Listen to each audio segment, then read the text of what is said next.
Welcome to our 2020 Vision and Beyond webinar.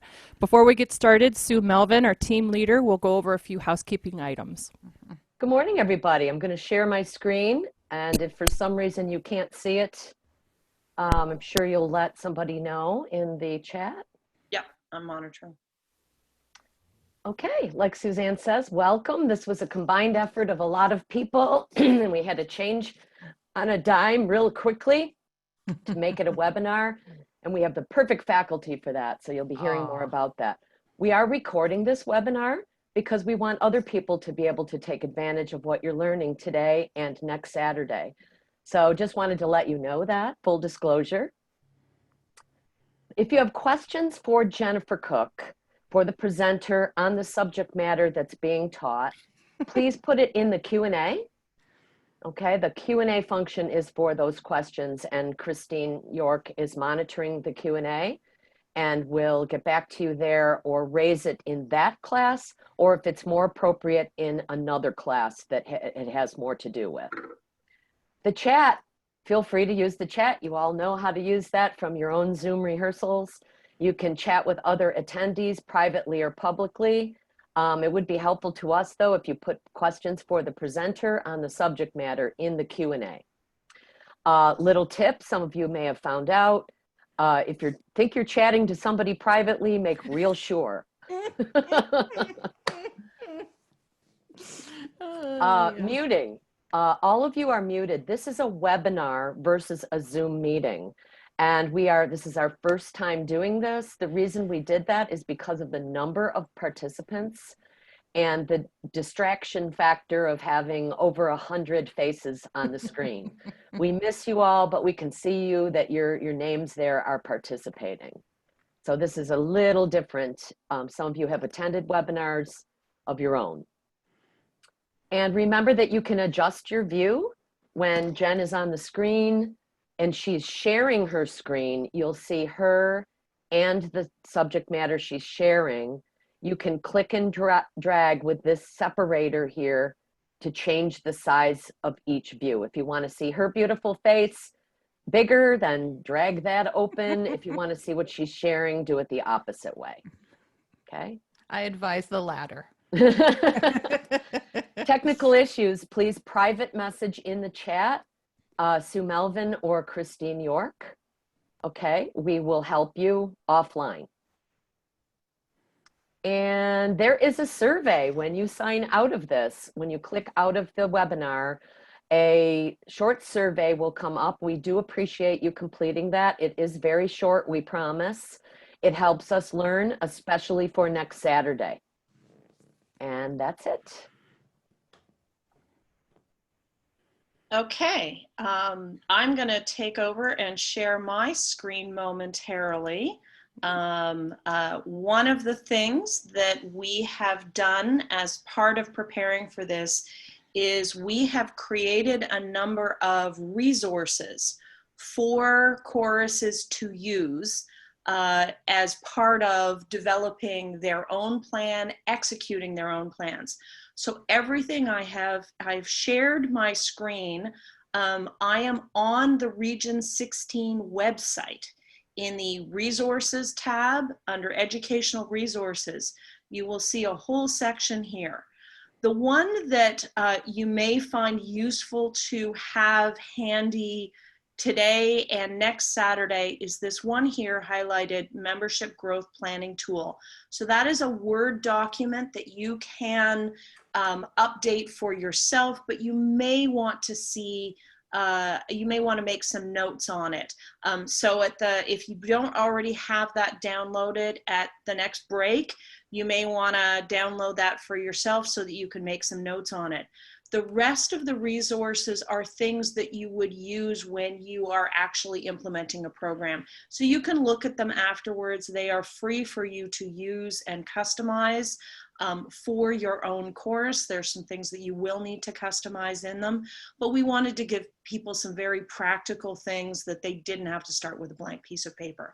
So please make sure that you go to the Educational Resources section and help yourself to some of the tools that are available. That's it from an administrative perspective. Now I'm going to hand it off to Suzanne to introduce the fabulous Jennifer Cook. Thank you, Christine. Yes, we are very lucky. Jennifer Cook is a master director of Scenic City Chorus in Chattanooga, Tennessee. That's pretty good for me this early in the morning. But you actually live in Madison, correct? And yes, Nashville basically is where Okay. it is. That's Yeah. pretty cool. I'm a little envious of that. She also sings lead with Song of Atlanta Chorus and Region 4 champion quartet Presto. Jen has served as a past Sweet Adelines International Board member and has been involved with membership growth and retention education. She's currently the Region 4 RMT membership coordinator. 14. 14, sorry. Sorry. Sorry.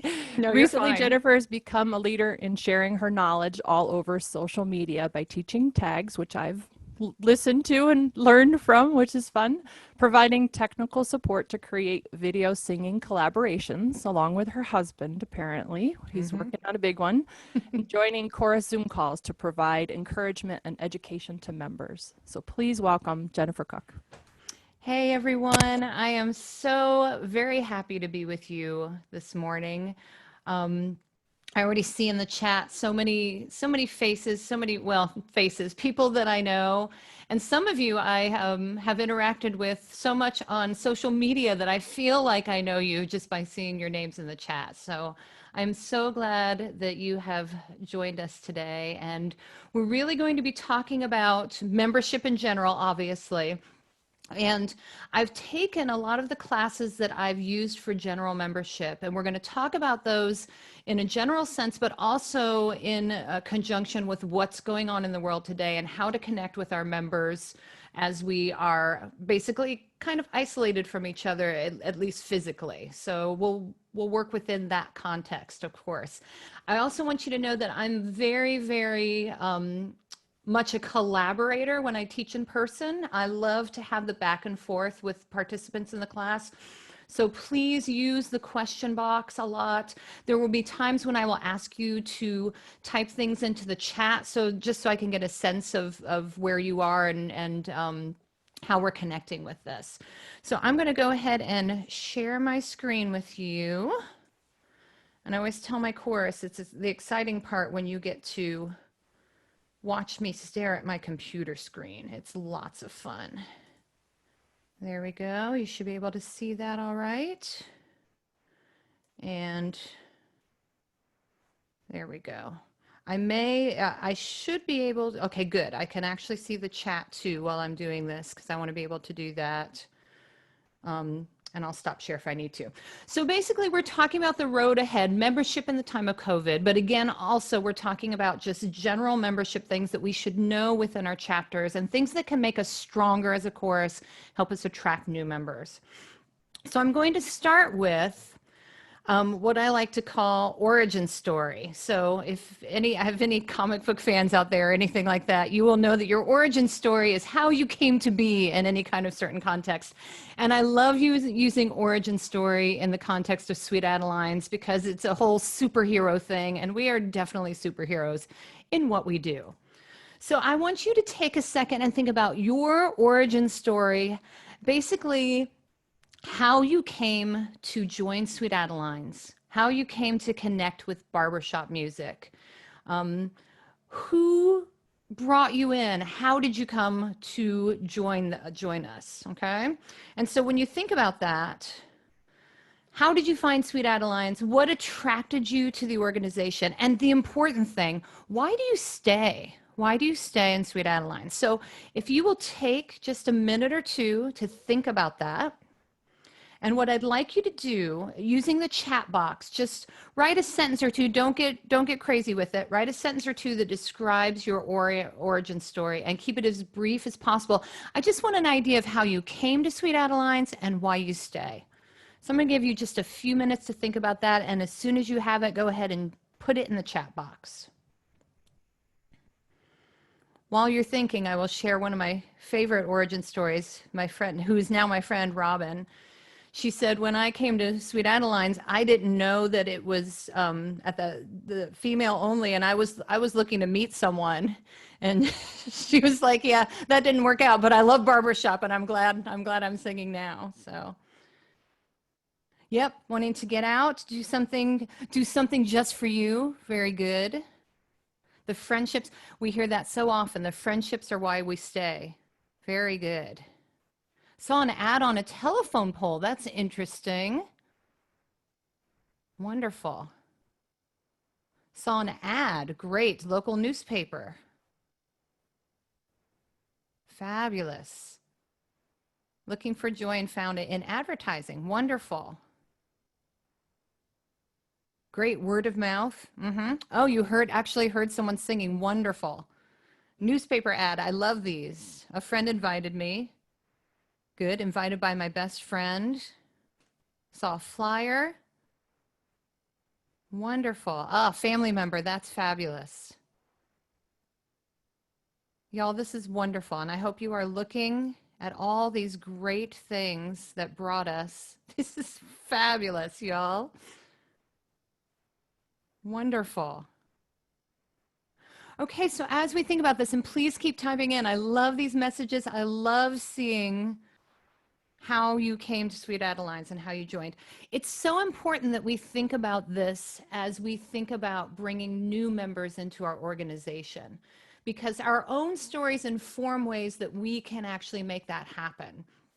So many times when I do this in person and I have people share out, many people say, my friend invited me to come to chorus and she would not leave me alone until I came and at least visited one rehearsal.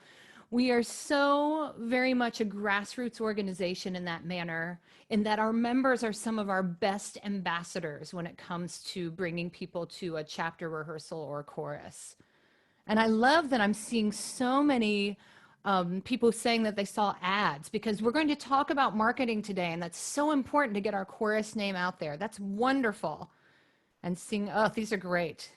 And we always say, of course, right? We come for the music, we stay for the friendships. And I think almost all of us can agree that we love the music, but we stay for that connection, especially that worldwide connection to that bigger organization. Wonderful. Thank you for sharing, and please keep sharing in the chat. It's so interesting, and I love hearing your stories. And Denise, me too. My mom was a Sweet Adeline. I grew up going to chorus rehearsals and listening to quartet rehearsals. And my mom and dad and sister and I actually sang barbershop together for a while. So I couldn't get away from it. And I'm so glad that it's a part of my life. It's been a huge part of my life. So we're going to talk about identity and values when it comes to your chorus. Now, I would venture to guess that every chorus represented here probably has a mission and vision statement, that you've probably gone through that process. That was something I think we all went through at a certain point in time in Sweet Adelines. If you haven't, no big deal, because we can talk about that as well. But I say no big deal because it's something that you can work on doing now. I think mission and vision are so important in relation to bringing in members and to attracting members who will stay in our chapter. Basically, there are different ways to do mission vision. Sometimes we do it just because we know we're supposed to do it. Like, okay, we've got to do this mission vision. And then it just kind of stays on our website and we don't really think about it again, except we see it every time we're on our website. But our mission and vision actually define our identity as a chorus and our culture as a chorus.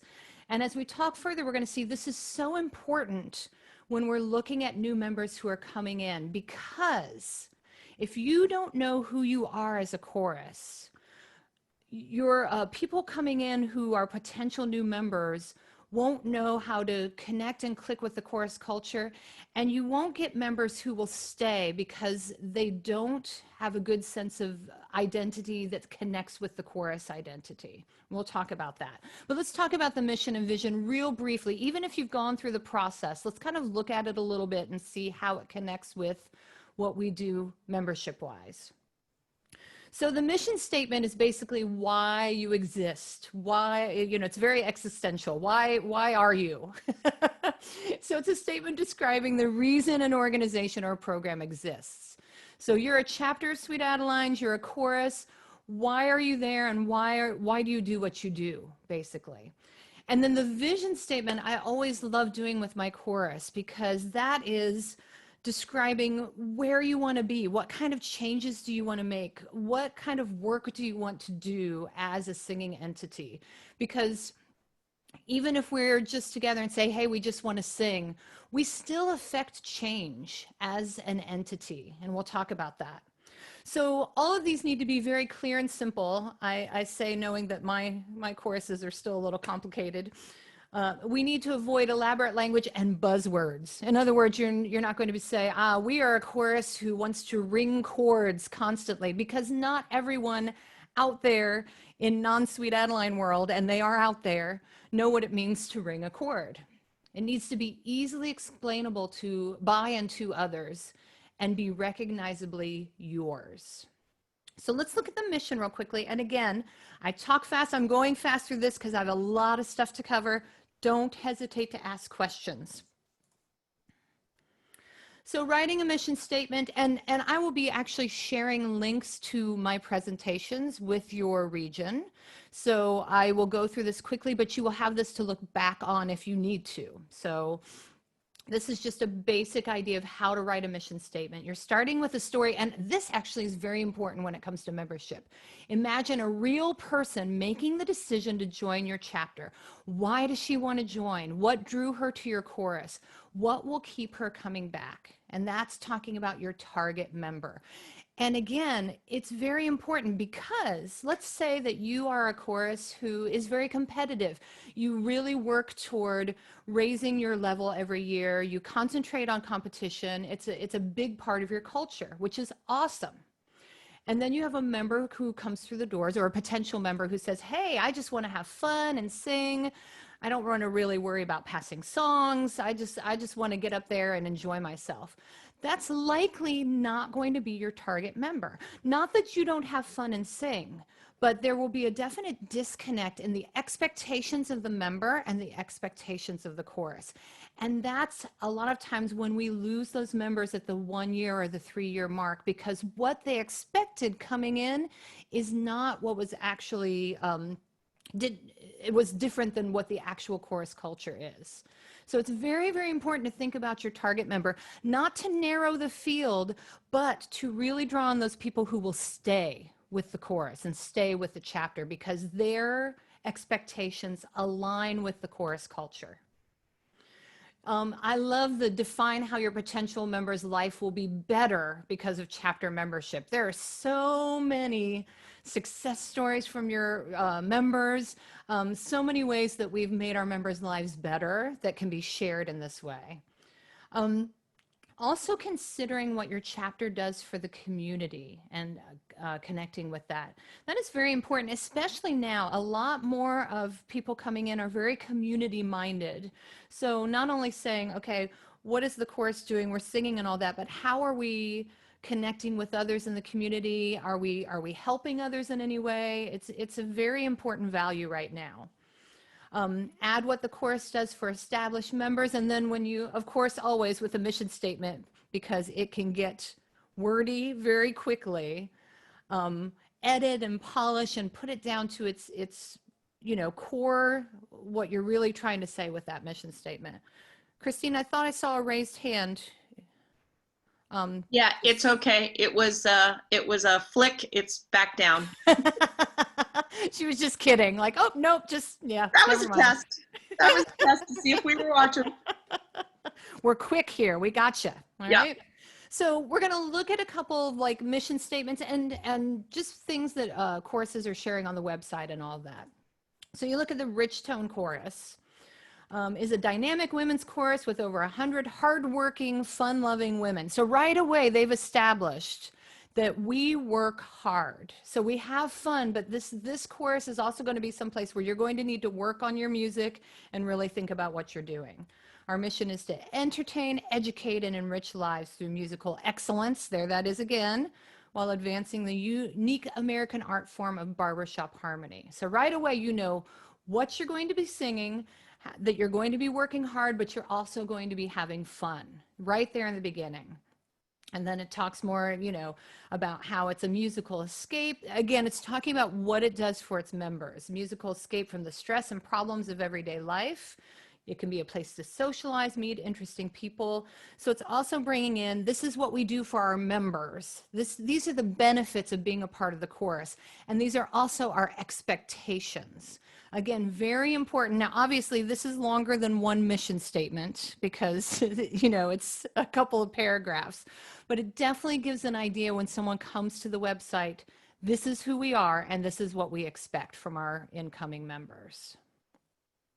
And of course, I have to put my own choruses stuff because that's what I know the best, right?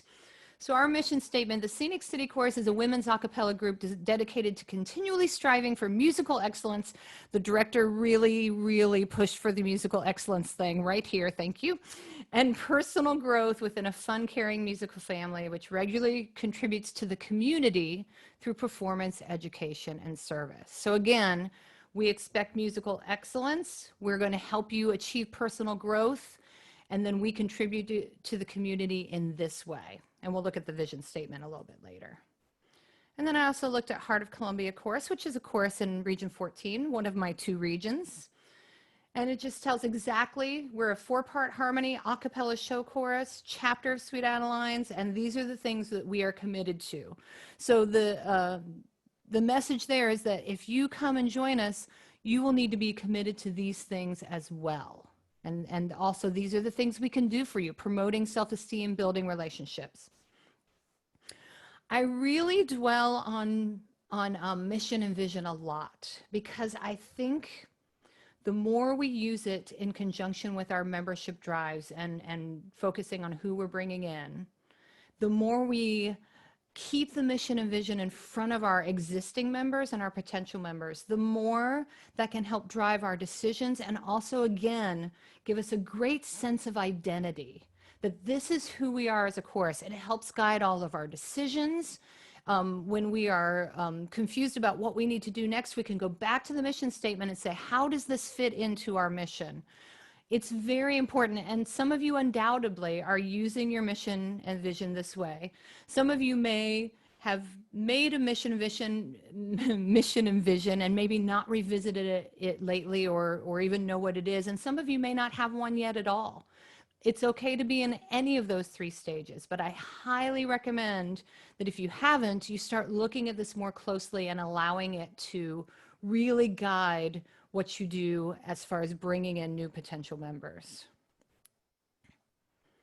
Okay.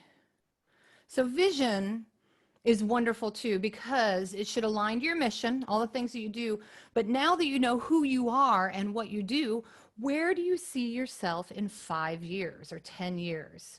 And this is a wonderful time for your members to dream and really think about, okay, here we are. What do we want to be in the future, and how can we achieve that? Basically, how do you see yourselves as educators, performers, competitors, all of those, and keep it simple so that anyone can understand it, not just people who are inside the organization.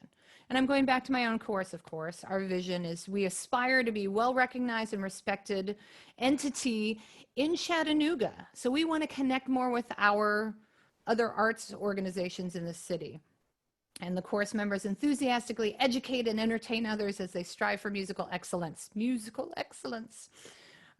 We hold ourselves to high standards, which will foster growth and a bright future for each singer. So as we look, the mission versus the vision. The mission talks about what type, why do you exist, for whom do you do this work, where do you work?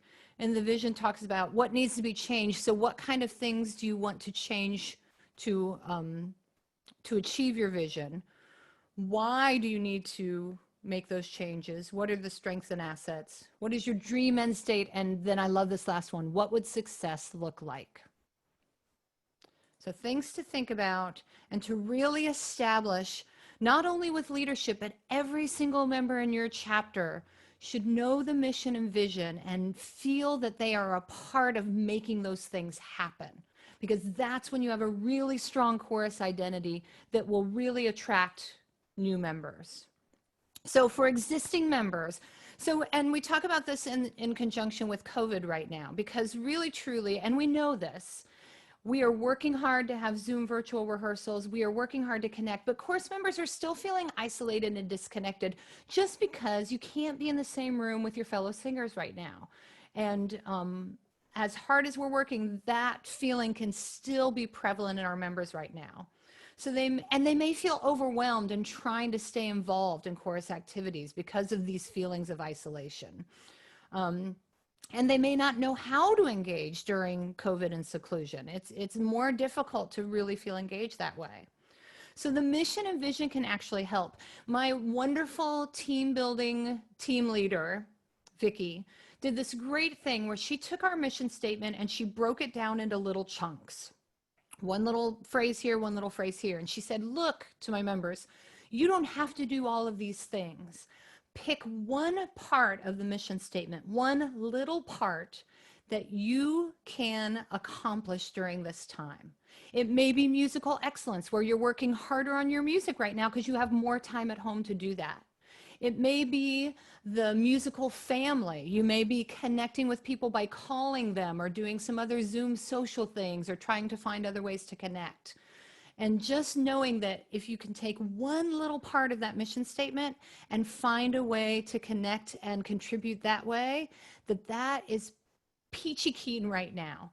Just finding those little manageable pieces. And the mission statement can really help people do that and feel that they are part of the chorus whole there. You can invite members to identify areas of strength and then brainstorm ways that they can achieve those manageable contributions. It's really, it's a great exercise to do right now, is to go back to your mission statement. And if it says performance, to say, hey, we may not be able to perform right now, but what kind of things can we do together to create that kind of experience, or how can we do this? So it's a great way to help your existing members stay engaged.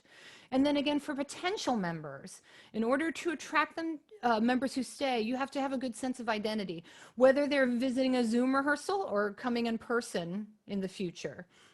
They have to connect with your culture, and their expectations and the reality of what the chorus is have to mesh. If those things don't mesh, they won't stay for long, really, truly.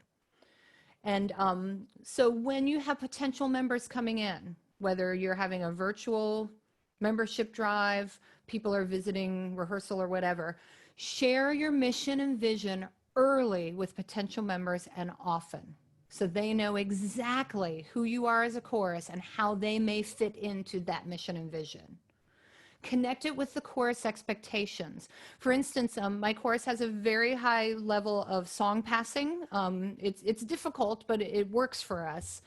But someone who comes in and says, hey, I just want to sing and I'm not really comfortable recording myself and blah, blah, blah, that's going to probably be an issue with our chorus culture and the way that we work on music. So that would have to be discussed, and it falls into the musical excellence part of our mission statement.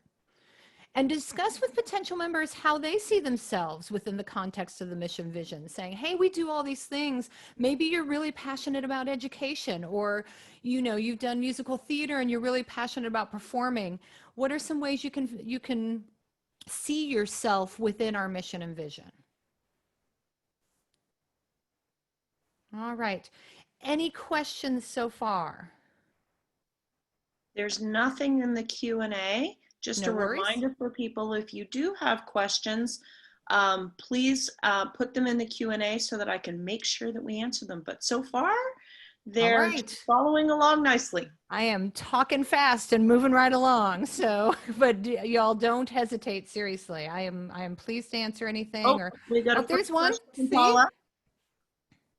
Let's see. Do you have steps to gradually incorporate new members? Yes. And we'll probably talk about that a little bit in the new member experience next Saturday. But I will say, when new members, potential members come in, we actually have something that are called rookie meetings that are for potential members and brand new members, where they meet with they meet with section leaders or different people in the chorus, and they can ask any questions that they want. And we also talk about ways that they can gradually move into the chorus culture, so they don't feel like they have to be all things to all people all at once. So there are a lot of steps that we do, a lot of scaffolding for our new members, and I will definitely share that in the new member experience as well, and a little bit in why they leave today. All right. And Paula, a follow-up question. So if recording songs is new and strange, might they not join? I think it depends on how we present that. We talk a lot about it right at the beginning for us, because it is, as you know, it's scary for existing members to do the recording and the passing and all of that. And I think it's kind of the difference between people who are just people who really say, look, I'm not looking to, I just want to, I want a place where I can have fun and sing and not have to worry about recording or passing or anything like that. That member may not find their place on our risers as much, although we do talk to them. And there may be some who are like, you know, I definitely want to work toward musical excellence, but recording myself is really strange. And we then talk about, okay, this is how we do these things. We set you up for success. And they actually record themselves during the audition process as well. So we kind of get them involved that way. Good questions. No other questions so far. There's a message here from Shelley Lockhart. Yep. We need to establish a growth mindset where Exactly. we can all grow and improve. That's part of Absolutely. the learning and fun. Absolutely. And that's a great, Elizabeth Davies talks about that. I think Jan Carley does as well. That's exactly right. So in other words, if someone comes in and they're like, I'm scared of recording, we don't say, well, this isn't for you. But we talk further about, okay, why is that? And how can we help you, step into that more? And there, honestly, when people come in, and I'll talk about this more too, and I think, no, and why they leave, we set things up so people can be a part of the show, our annual show, without having to pass every song. We set things up again so we can scaffold people into that and set them up for success. That is the absolute thing that we want to do. We always want to work toward that potential, but we also want to make sure that we're not setting up people for disappointment or failure, because we have had members that we've talked to them about our culture and our mission, and they've been like, you know, I totally admire what you do. I think that's awesome, but I don't think that's what I'm looking for specifically. And I would rather they make that decision now rather than spending a year being frustrated on the risers and struggling. So it's balancing that. Yes, we see potential in you, and we're going to help you work through things that may be a little scary or maybe difficult, as opposed to people who are like, this just isn't truly what I'm looking for, and setting that up right away. So it is definitely a delicate balance. It's a fine line, because we always want people in our organization and to join and to really feel that connection with us. So I will say that we have also had people join as an associate member to start off with and come to rehearsals and get a sense of the chorus, and then decide if they really want to audition and become an actual member. And that's been for people who've been a little bit on the fence and not quite sure, so that they can get that sense of community and see if this is really where they need to be. Couple more Awesome. comments in the chat there. Question from Stacy about how do you keep new members after the honeymoon phase is over? Oh, that good old honeymoon phase, right? I think honestly, that's where our rookie meetings have helped us the most. Our rookie meetings, we're looking for a better terminology, are people who, it's basically their first year of being in the chorus. And they are able to come to rehearsals beforehand, ask any questions they want, express any frustrations they may have. All the questions that they're afraid to ask on the risers, or the frustrations that they're afraid to express. We have wonderful people who, I don't come to those meetings because I feel that they will not share as freely if I'm there. They need to have, you know, those members. And we always have a member on the rookie meeting committee who is pretty new, who's been in for like 2 or 3 years and can say, hey, yeah, I have been there. I remember my first year. I was very confused about this and this and this. And trust me, you know, it gets easier and better and all of that. So that has been a real game changer. And my membership team's amazing. They came up with it. Just for a place for them to feel like they can ask any question and express any issue and have it answered or addressed. That has really helped us retain members beyond that year mark. Yeah. Great questions. You all are awesome.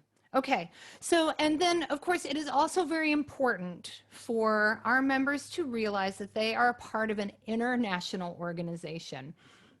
I will say I have been or talked to choruses who are very, very happy being their chapter and being connected that way. And I think that's awesome.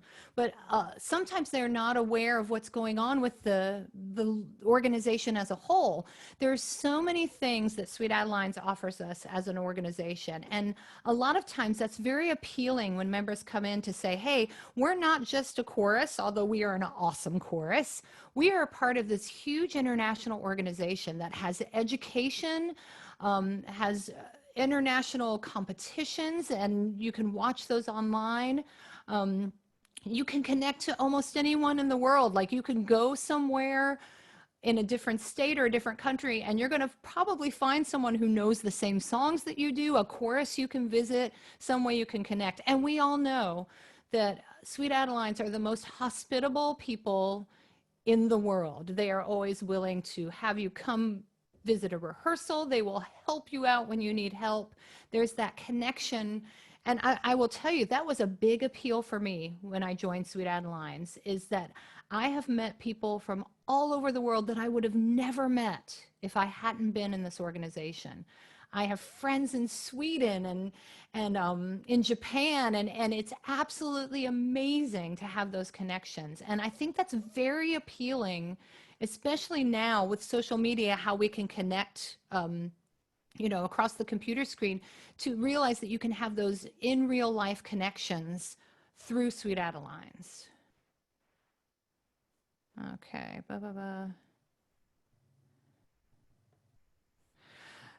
This is a great question. So contest has always been a huge part of our culture, and many members find that contest is often a rejuvenation. It is, it's a milestone, it's a goalpost for a lot of us. How deeply do you feel COVID cancellations are affecting the culture, even the lifers? Yes. Okay. So that actually is going to go back to revisiting your mission and vision, because a lot of choruses now who are very goal oriented, and I'm including my own chorus in that. We've had our contest goals, we have our show goals. All of our goals have really been centered around public performances. And so we have had to reevaluate what are things that we can do to give our members a sense of purpose that don't orbit around public performance. And that has been a challenge, without a doubt. That's when you go back to your mission and vision, quite honestly, because we went back to that and realized, oh, we have musical family and growth there. What are some things we can do to do that?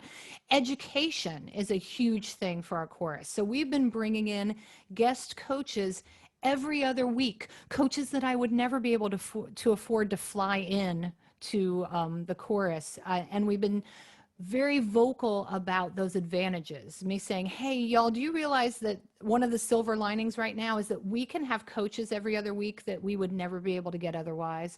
Or, you know, we're going to be able to listen to this together. And also keeping the focus of musical excellence. We're still working on vocal production right now. We're still actually passing songs right now. Just because we may end up having a virtual show in September instead of our actual show. We're finding ways to set new goals and new goalposts so that our members can have a sense of, okay, I'm working on something. This is something I'm contributing. But I agree, it's difficult. It's really something to think about. And it's something to talk about with your leadership and then work with the membership on doing. And then you can see, I say in the chat box, list more reasons it is beneficial for members to be connected to and aware of the international organization. And see how, look at you overachievers. I love it. It does, exactly.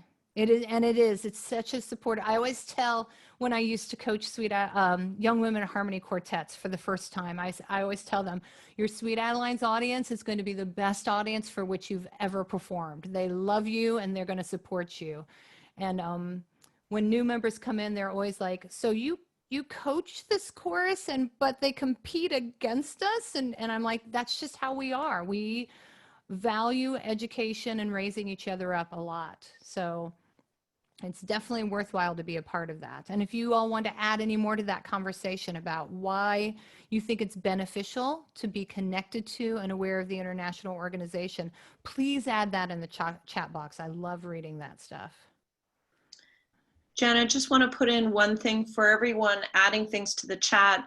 You do have the option of either chatting with the panelists or chatting with everyone, Yes. particularly when you're brainstorming those ideas. Send them to everyone because Yes. we want to share and steal ideas from each other. So in the to box, you can change it from all panelists to all panelists and attendees. Attendees. Yes. Thank you for that, Christine. I appreciate it. You are on it, girl. Just saying. Okay, so connection to the international organization, that feeling of being a part of a large whole, so to speak, WHOLE, and also sharing the Sweet Adeline's mission and vision and value statements is very important to see, hey, this is what our international organization does, and as a part of that, this is what we do. Again, that sense of purpose and identity is so important when you're working with new members. So this is kind of the big picture stuff that has to do with how we present ourselves to new members and how we can bring them into our chorus culture. So I'm going to get more specific with the membership team. And I am going to ask you to put something in the chat again, because I think it's interesting. I have my own sense of my membership team and what we do, but I love to hear from you. What are some qualities, if you're putting a membership team together and thinking about what they do in your chorus, what are some qualities that you really would look for in a member of your membership team? And I will look for your things in the chat box. I always tell people I'm a teacher, so I have excellent wait time. Yep, someone who, yes. Oh, you guys are so good. Love you. Outgoing, approachable. Yep, lots of people skills. Oh, I like the innovative, definitely. Positive and welcoming. Yep. Yes, all of those things. Engage, a bright light. I love that. So true. Because when you think about it, and please keep adding, these are wonderful. Clear communication. Yes, yes, and yes. And I see we have a question. Oh, right in there. Yes, flexible and approachable. Exactly. Exactly. Because when you think about it, your membership team many times, they are the first impression that a potential member gets when they come to the chorus. They are the ones that when people when you think back to your Sweet Adeline experience and your very first chorus visit, they are often the first face you see and the first set of people giving you information about the chorus. So yeah, for sure. I'll make sure. Enthusiastic, knowledgeable, organized, so true. And inventive, yes, because we have to be inventive in how we bring new members into the chorus. All of these are excellent and very, very true. So when I look at, and good follow through, yes, without a doubt, because our incoming members especially need a lot of communication as they go through the process. And I will say the head of my membership team is excellent at remembering the things that we take for granted. Like for instance, when we think about the audition process, we automatically think, well, you do this, this, and this. And she's so good at thinking about it from a new member aspect, saying, hey, the new member may not know this, or they may not understand this. This is something we just take for granted. So she's great at putting herself in their shoes. I can't say enough good things about her, honestly. Yep. Oh, fabulous. Oh, I love that. Welcoming table for everyone, not just new members. That's great. That is a wonderful idea. Curious and interested in new people. Yep. Accepting of diversity, so important. Welcoming to all. That's great. These are wonderful, y'all. Jen, we had Wonderful. one other put in the Q&A, Yes. flexible and approachable.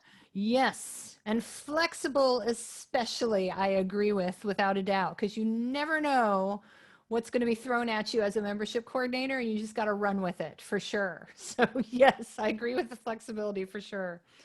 So, as I look at my team members, they are proactive. And in other words, I kind of let my membership team run with stuff and they keep me in the loop, but they pretty much say, hey, Jen, we've decided we're doing this because we've seen this need in the chorus.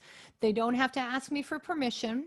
They keep me in the loop and they have freedom to address members' needs in a way that's really relevant and very timely. So, but I trust them to do that. We've set up the team and worked enough that I know what they're doing is going to be beneficial to the chorus always.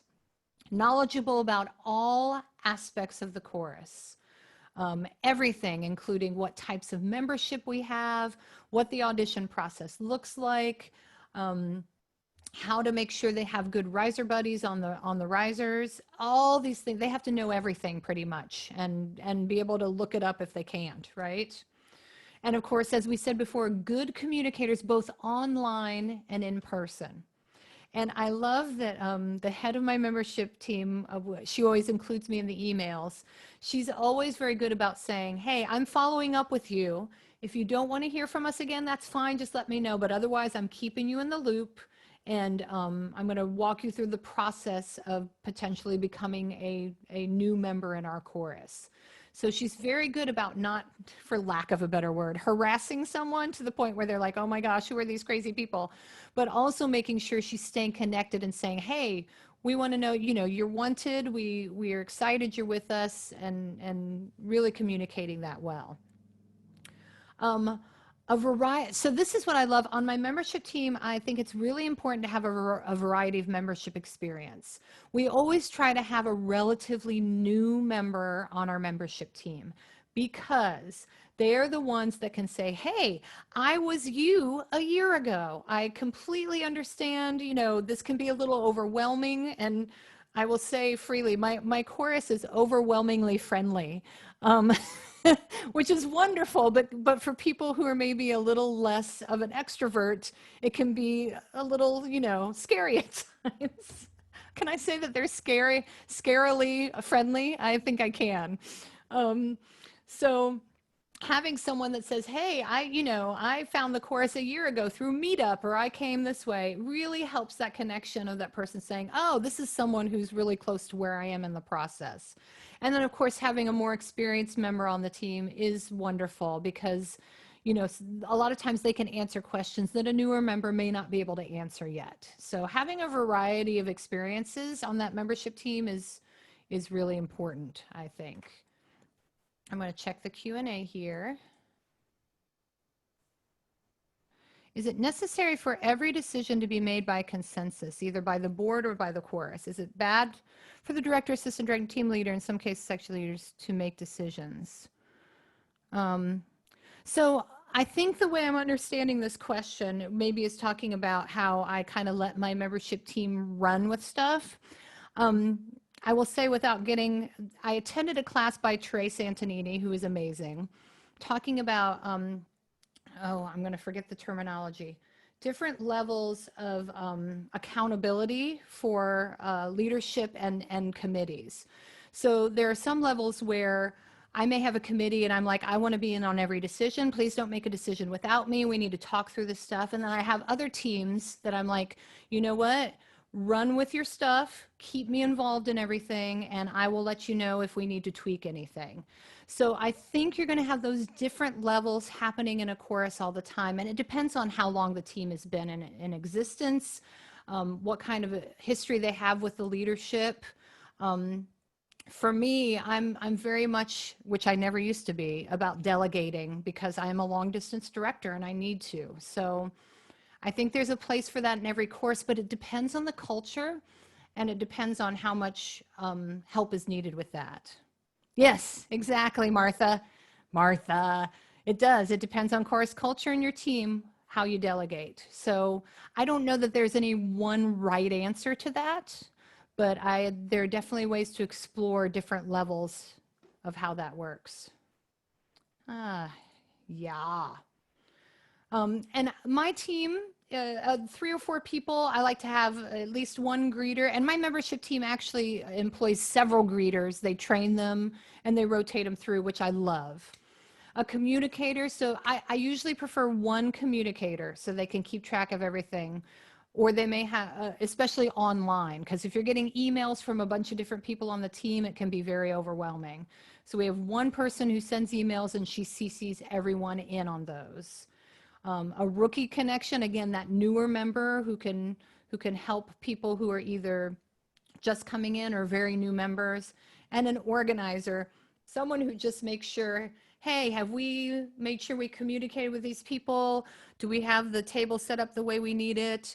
Let's make sure everything is organized the way it needs to be. Okay. Another question.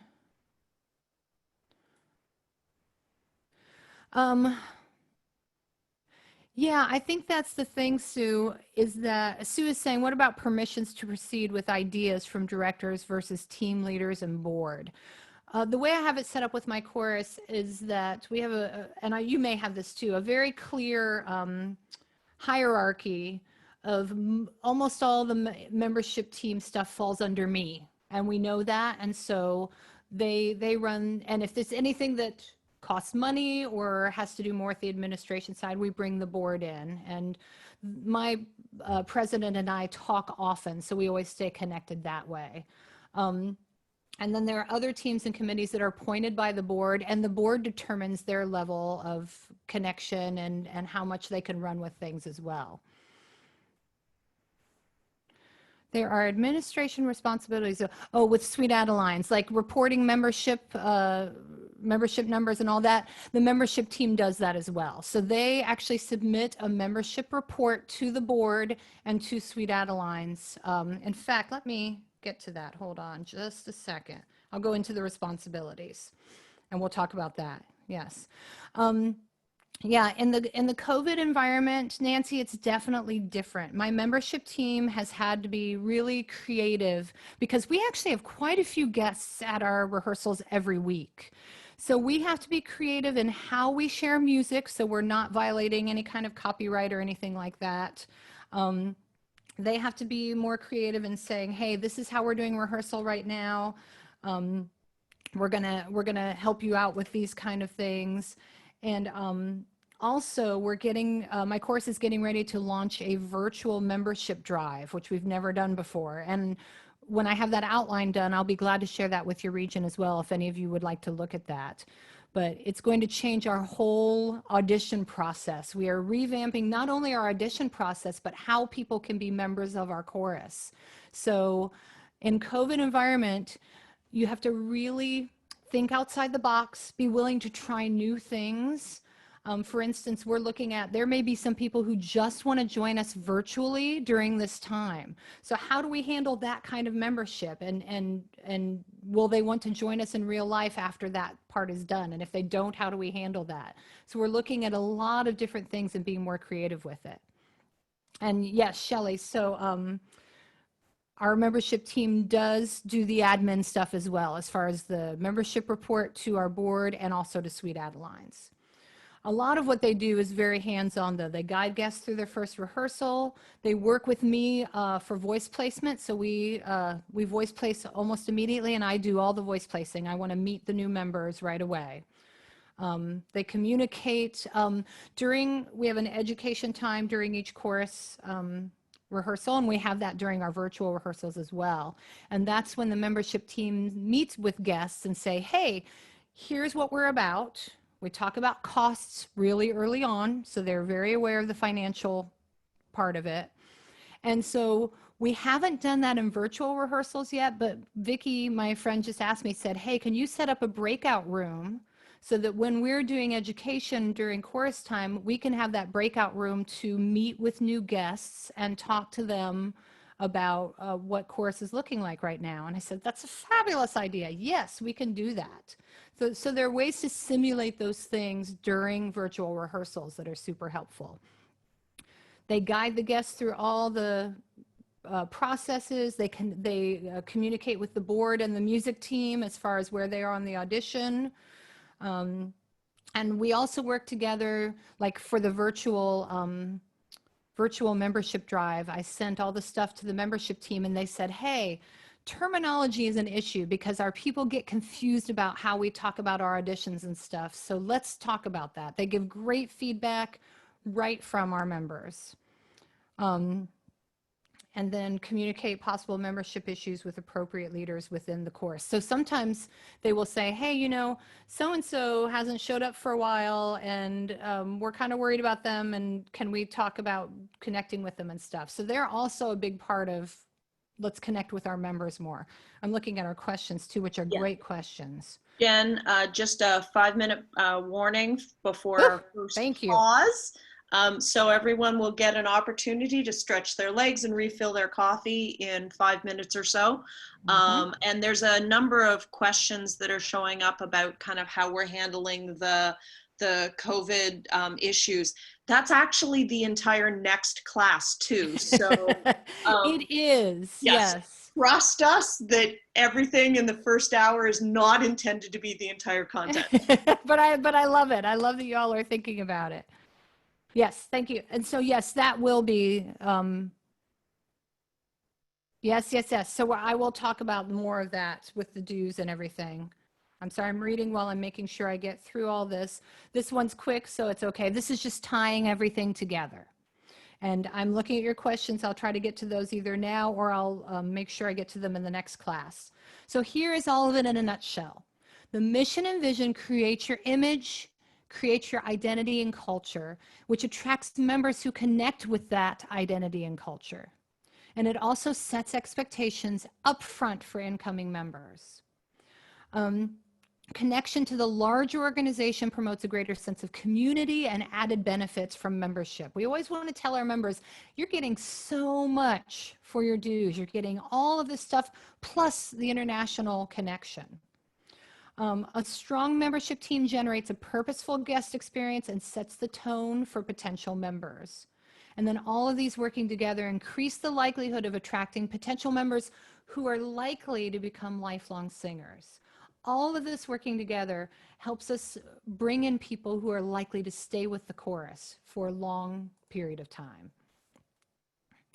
And then this is just coming straight from the membership growth planning tool. And we've kind of defined your approach. We've kind of talked about that with our membership team. Identify your target audience, that's with mission. Identify your point of difference, mission and vision. So we've kind of covered some of those things in this planning tool during this particular class. And I'm going to put this here about successful choruses.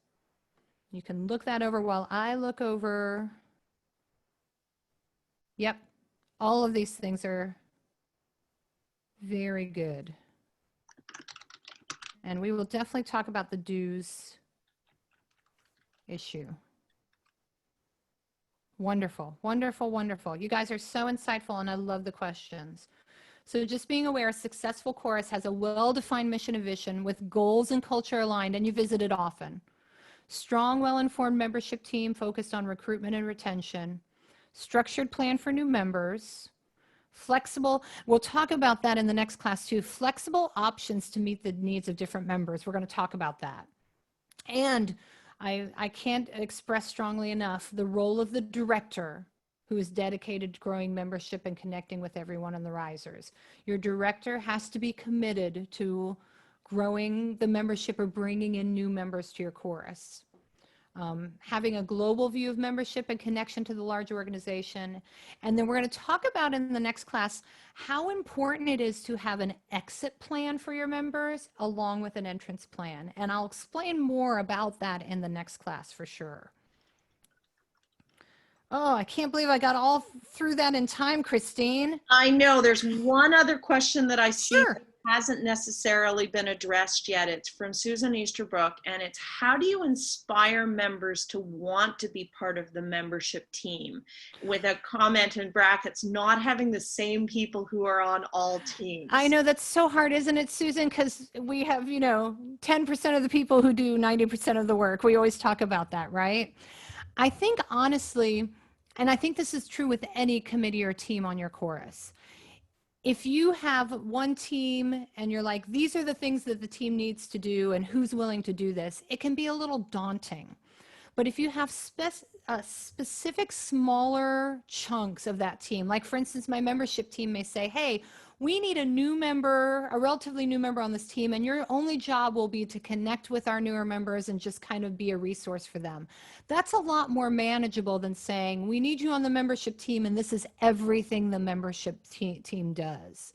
So if you can specify the jobs, or saying, hey, we just need someone to greet every other week. All you have to do is stand at the table and greet people.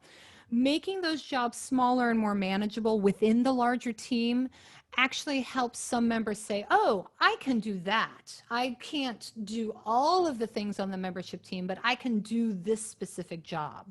So it really does help to kind of break those down. And honestly, I have found that when I, as a director, communicate with someone directly, so to speak, and say, hey, I think you would be great for this job.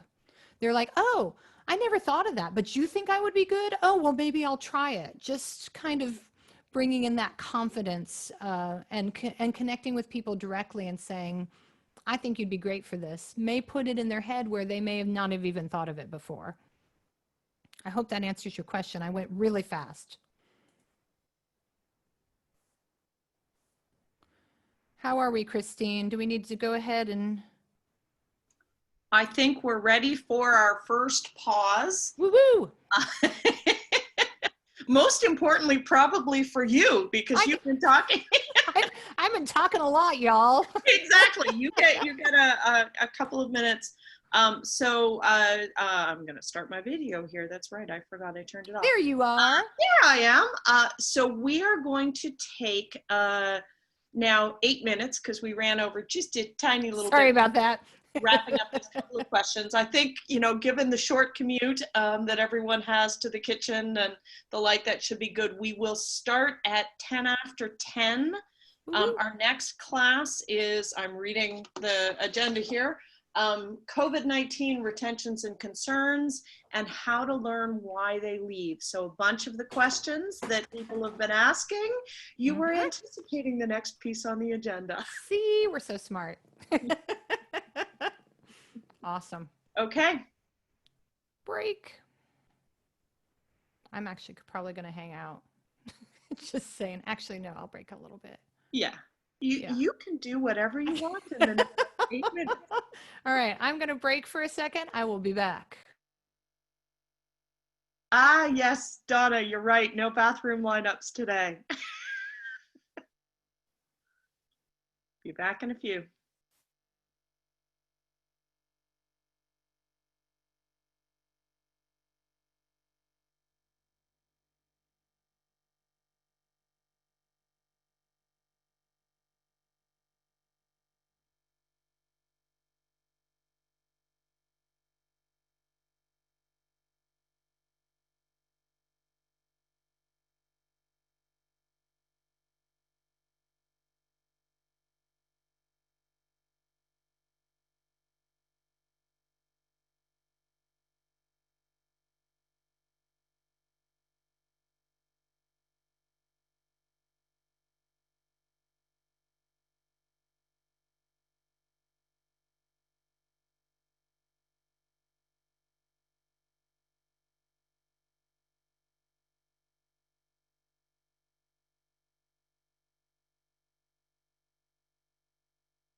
I don't know what happened.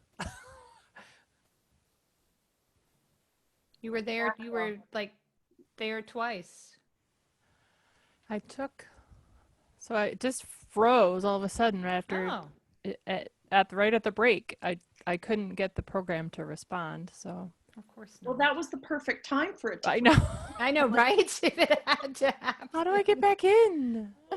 All right, I guess I'll try to delete. Oh no, there's only It's one gone of me. Yeah, it's gone now. It's talented. Two of me. That would be great. Two of me in one place. Two places.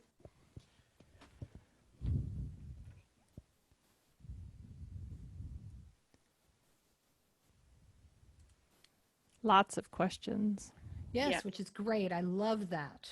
and I yeah, really do. ideas. Oh my gosh, I have to read all these later. They're going so I just fast. love hearing how people came to the organization. I love all this. This is a great region, obviously. So much participation.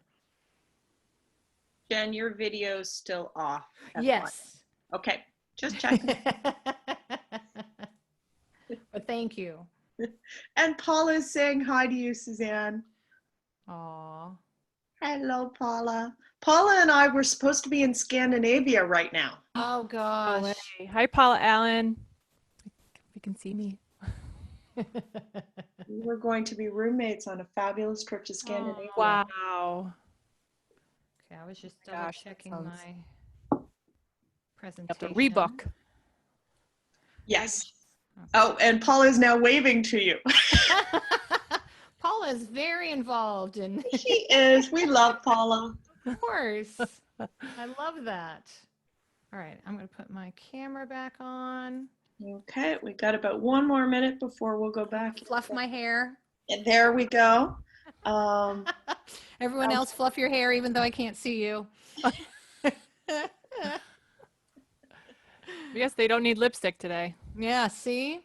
I always tell, maybe I shouldn't share this, but I always tell my chorus, our rehearsals are now pants optional. So enjoy. Somebody just chimed in with the COVID ponytail. Oh, Yeah, nice. that's my Well favorite hairstyle done. these days. That's this. Yes. Yes, I got up and curled my hair for all of you today. So, no, it's all good. Yeah. Yay. And Jen, there was one other thing in the Q&A that I wanted to mention. Probably can reference it when we come back to some of the The marketing. one from stuff. Paula. Our fabulous Paula had made a comment Yep. about taking advantage of the fact that we are still offering rehearsals Yes. when a lot of other choirs aren't. Yep. And so that's actually an opportunity associated with this unusual time. It really is. Very much so. Cool. I'm gonna move. And Nancy, we have about 95 people on right now, which is awesome. Great question. Okay, so we are back. We're back.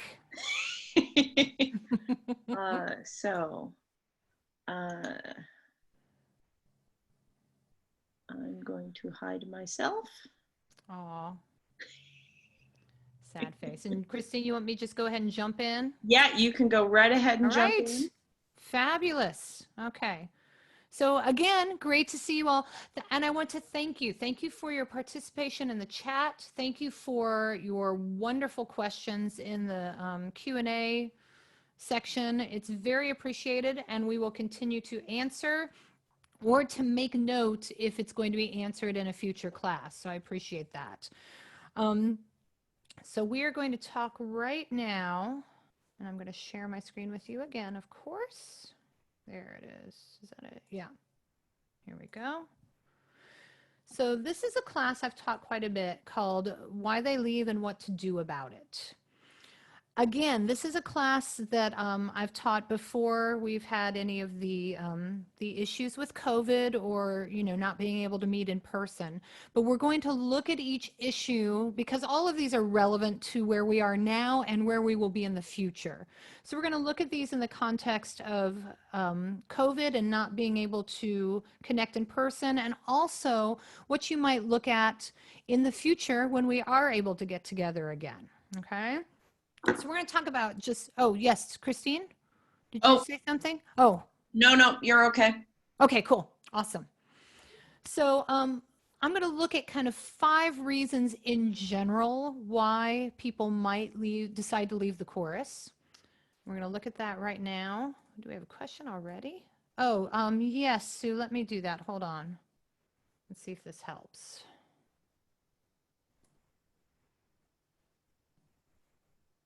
Is this better?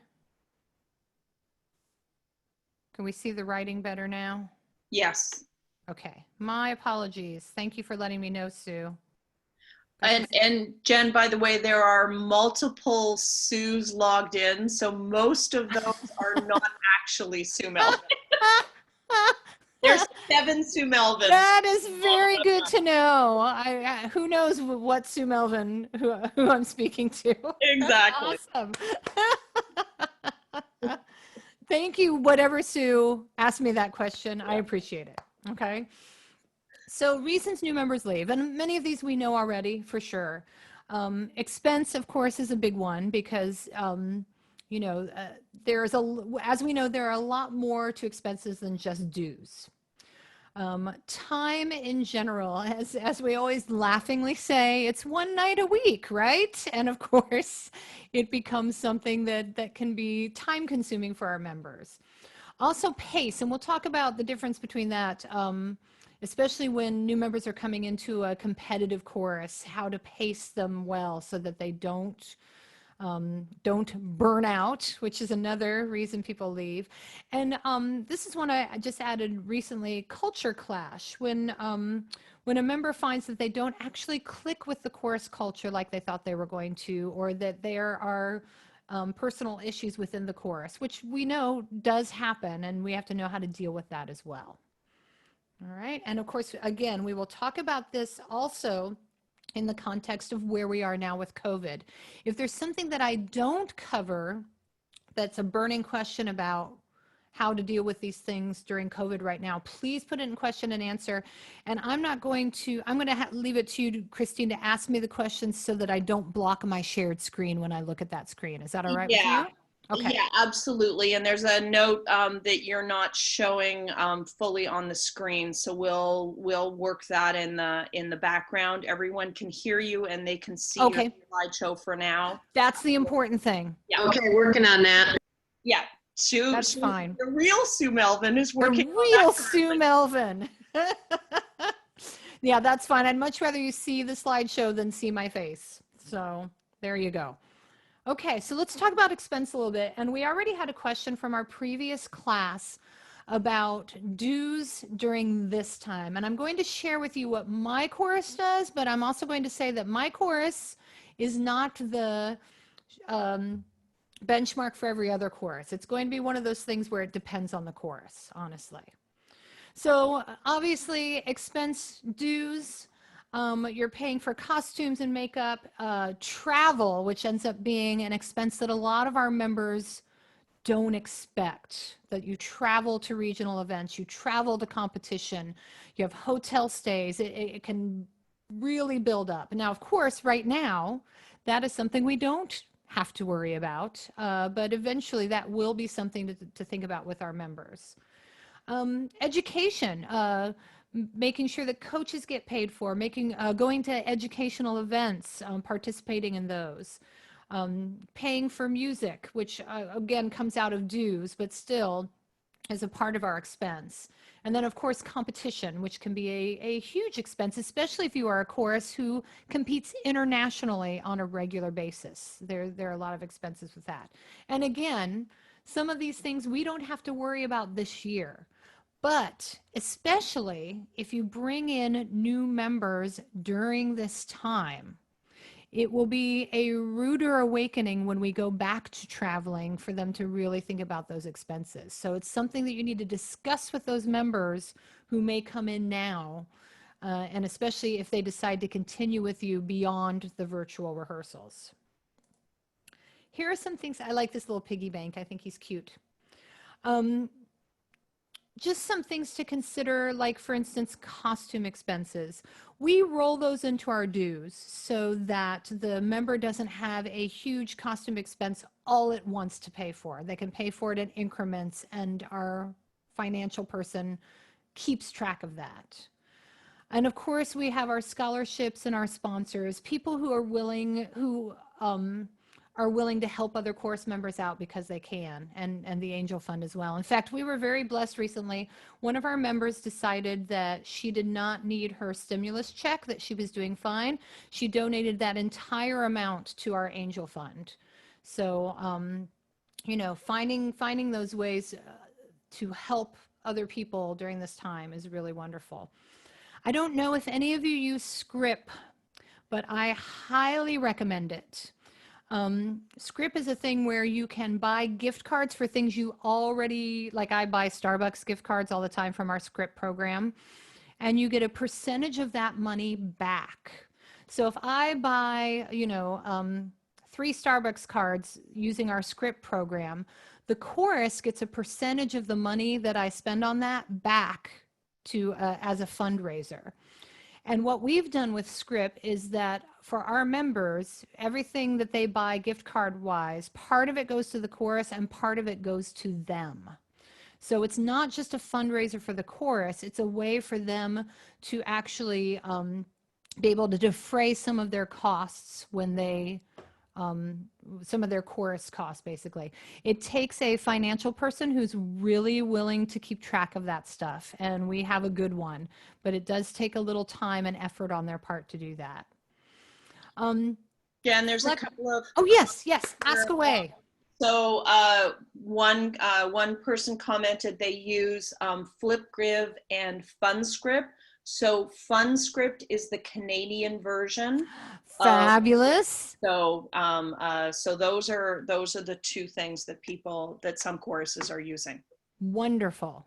Any way that we can fundraise and give some of those funds back to our members to help defray chorus costs are great ways to help our members be able to afford to stay in the chorus.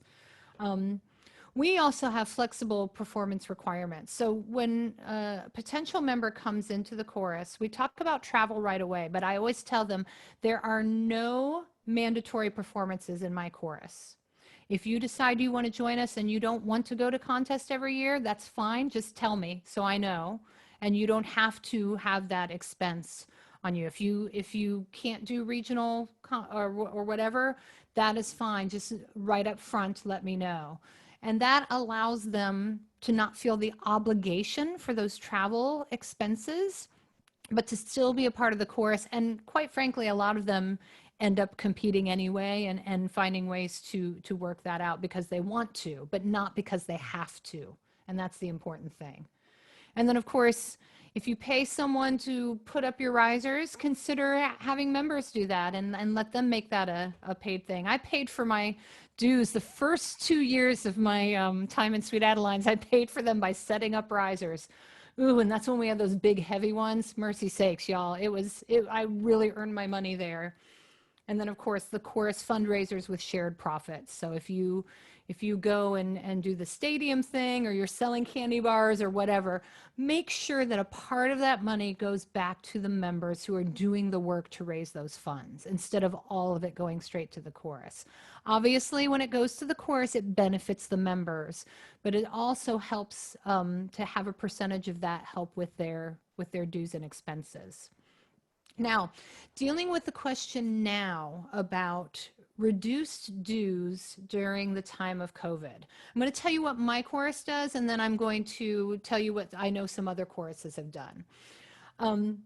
For my chorus, we have not reduced dues for a couple of reasons. Number one, our dues are really low anyway. We are definitely on the bottom spectrum of a dues schedule.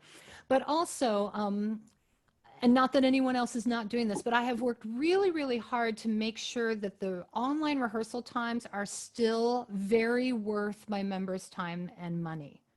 So we do PVIs during rehearsal. We have educational segments. We bring in coaches every other week. I make sure that we're not just singing through things with tracks, that we're actually talking about vocal production. We've been listening to choruses and leveling them and using our ears more, doing ear training. I've had to be creative, but what that's done is still created a rehearsal experience that is worthwhile, even though it's not in person. Now, I'm not insinuating that anyone else's rehearsal time's not worthwhile, even if they've reduced dues. And I know a prominent chorus in my area who has decided to reduce dues because they're not going to be able to go to competition and other stuff. And they presented it to the chorus. They had a complete financial plan. They said, this is how it will work up until this time. And they've already made the decision not to get back together until January anyway. So I will say it depends very much on your chorus. It depends on the membership and the leadership talking and deciding, okay, how can we survive financially right now? And also how can we help our members make sure that they are able to stay with us during this time when a lot of people don't have jobs or have lost their jobs. So it's definitely not a one size fits all. It's absolutely a discussion that needs to happen with your administration, and then a frank discussion that needs to be had with your membership so that everyone's on the same page and understand why either you are reducing dues or you aren't, and the reasoning behind that. Are there any other clarifying questions with that one, Christine? No, to there make aren't. sure we really There were cover a it. couple of comments in the chat about some issues with how things were being viewed. I Oh. think we have it resolved. Okay, wonderful. You get to see my face again? Do I have to look, normal? You can continue to look beautiful as you are. See, Christine, look at you. All right. So these are all things that can help our members financially. I will say, and you notice that I put scholarships or sponsors with a time limit or a gradual release. There is a very fine line between making sure that our members can actively be involved in chorus, especially through times of need. But we also have to be careful not to subsidize someone's membership in the chorus to the point. So let's see, how do I put this? We've had people who just truly financially haven't been able to be a part of the chorus, and we hate that. I hate that that's the only barrier keeping them from singing with us. It really does just bother me so much. But I also know that we can't pay for their membership with no release or anything like that. We can't subsidize one person's membership in the chorus. So it may be just saying, hey, we'll help you with the initial costs because we know that those are really daunting right at the beginning, but we do expect you to pay your monthly dues, or we'll help with this, but this is that expectation. A lot of times we're so eager to get someone on the risers that sometimes we set them up with the expectation that things will always be paid for them, or that there are no expectations financially. And as we know, that's not fair to the rest of the membership. And it's really not fair to them, because at some point they'll have to be a financially contributing member of the chorus in some way. The best thing we can do is find ways to help defray those costs to make them manageable for every single member. And then we were talking about script. And I hope someone shared in the chat the actual name of the script company for Canada. But this is what I was talking about. There's no extra cost. You're paying for gift cards for things you already buy. We receive a percentage. And then you can determine, like some chapters just say, hey, this is for you. You get 100% of whatever you sell, and this just goes toward your dues. And some do half and half or anything in between. And the treasurer has to know how to set that all up. I don't know that mess, but my treasurer is awesome, and she's figured it all out. And there's some ideas. Great Lakes Scripts, Script Zone, I'm not sure that's still there.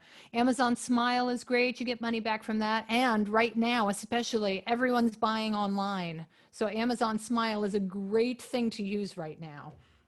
And then also there are grocery grocery stores like the Kroger where I am, where you get a Kroger card and you can designate a certain percentage of your purchases goes toward an entity, and it can be your course. All right, so that's dealing with expense when it comes to our members. Okay, I'm going to make sure I'm keeping track of my time. Oh yeah, I have an hour and a half for this. Yay! Let's talk about time. As we know, we always say, yes, one night a week, and then it always turns into more, especially because I know you all know this. Sweet Adelines, we have no overachievers in our organization whatsoever, she says sarcastically. So a lot of times people coming in will get involved in a lot of different things, and it can become a time suck really, really quickly. I have one young member who has jumped in with both feet and is doing a bunch and I keep asking her, are you sure you're doing okay with time? We're not burning you out. And she just likes to do stuff. So, you know, there's that side of it as well. So obviously the time, we have our just regular weekly rehearsals. I'm sorry, there's a bug flying. If I'm doing this, there's a bug flying in front of me. Just thought I would share. They're the extra rehearsals. So if someone's on the front row, if we have sectionals outside of rehearsal, which we still do on Zoom, if they join a quartet, I will talk about what I talk about with my members for that.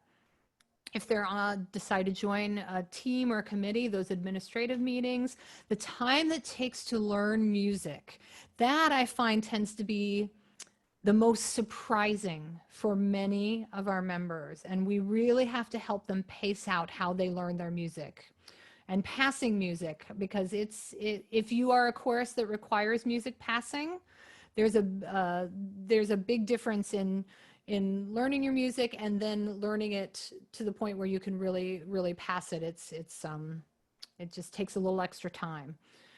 If they're doing PVIs or vocal instruction, and of course, if you have coaching that happens on the weekends or anything like that, extra time the new member may not have been expecting. I see some questions popping up, but I haven't looked, Christine. Is there anything I need to answer right now? Sorry, I had to unmute myself. No There's worries. some tech issues that we're working through in Okay. terms of how the screen. I will say, just because there is a pause here. Yeah. So for everyone, reminder that in the webinar, you do have the option under view options. Make sure you're in side-by-side mode, and then you can drag the bar to the right or left to change the relative size of the slides versus Jen's lovely picture. Yes, Well, go in favor of the slides. Are they having trouble reading the slides? yeah, the Christine? slides have ended up smaller this time, so we're working Oh. to see if it was something we changed Okay. accidentally in the settings. But in It the could be the meantime, format of my practical. presentation. No, I suspect it's more something Okay. that we've done. And a reminder, we will be sharing these slides with you. Yes. So Yes. reading the details, it's okay. Yes, I'm going through everything verbally, and I will share links where you can view all of these presentations with the Yeah. region. Yeah, Thank and you. yes, we do understand things are a little bit different on an iPad, but we are sharing these slides with you. We promise you're going to get all of the information. Absolutely, without a doubt. Thank you for that, Christine. No problem. Okay, so things to consider when you're looking at time. So this is something my music team and I have gone back and forth and back and forth and back and forth about, which is a flexible attendance policy. Part of that is because we have quite a few long distance members, actually. I'm not the only long distance member of my chorus. We have several who come from Knoxville, which is a good hour and a half away from our rehearsal space. And another girl from Nashville who comes with me every week and back. So there's been some members who have come, new potential members who've come in and said, hey, look, right now I can only come every other week.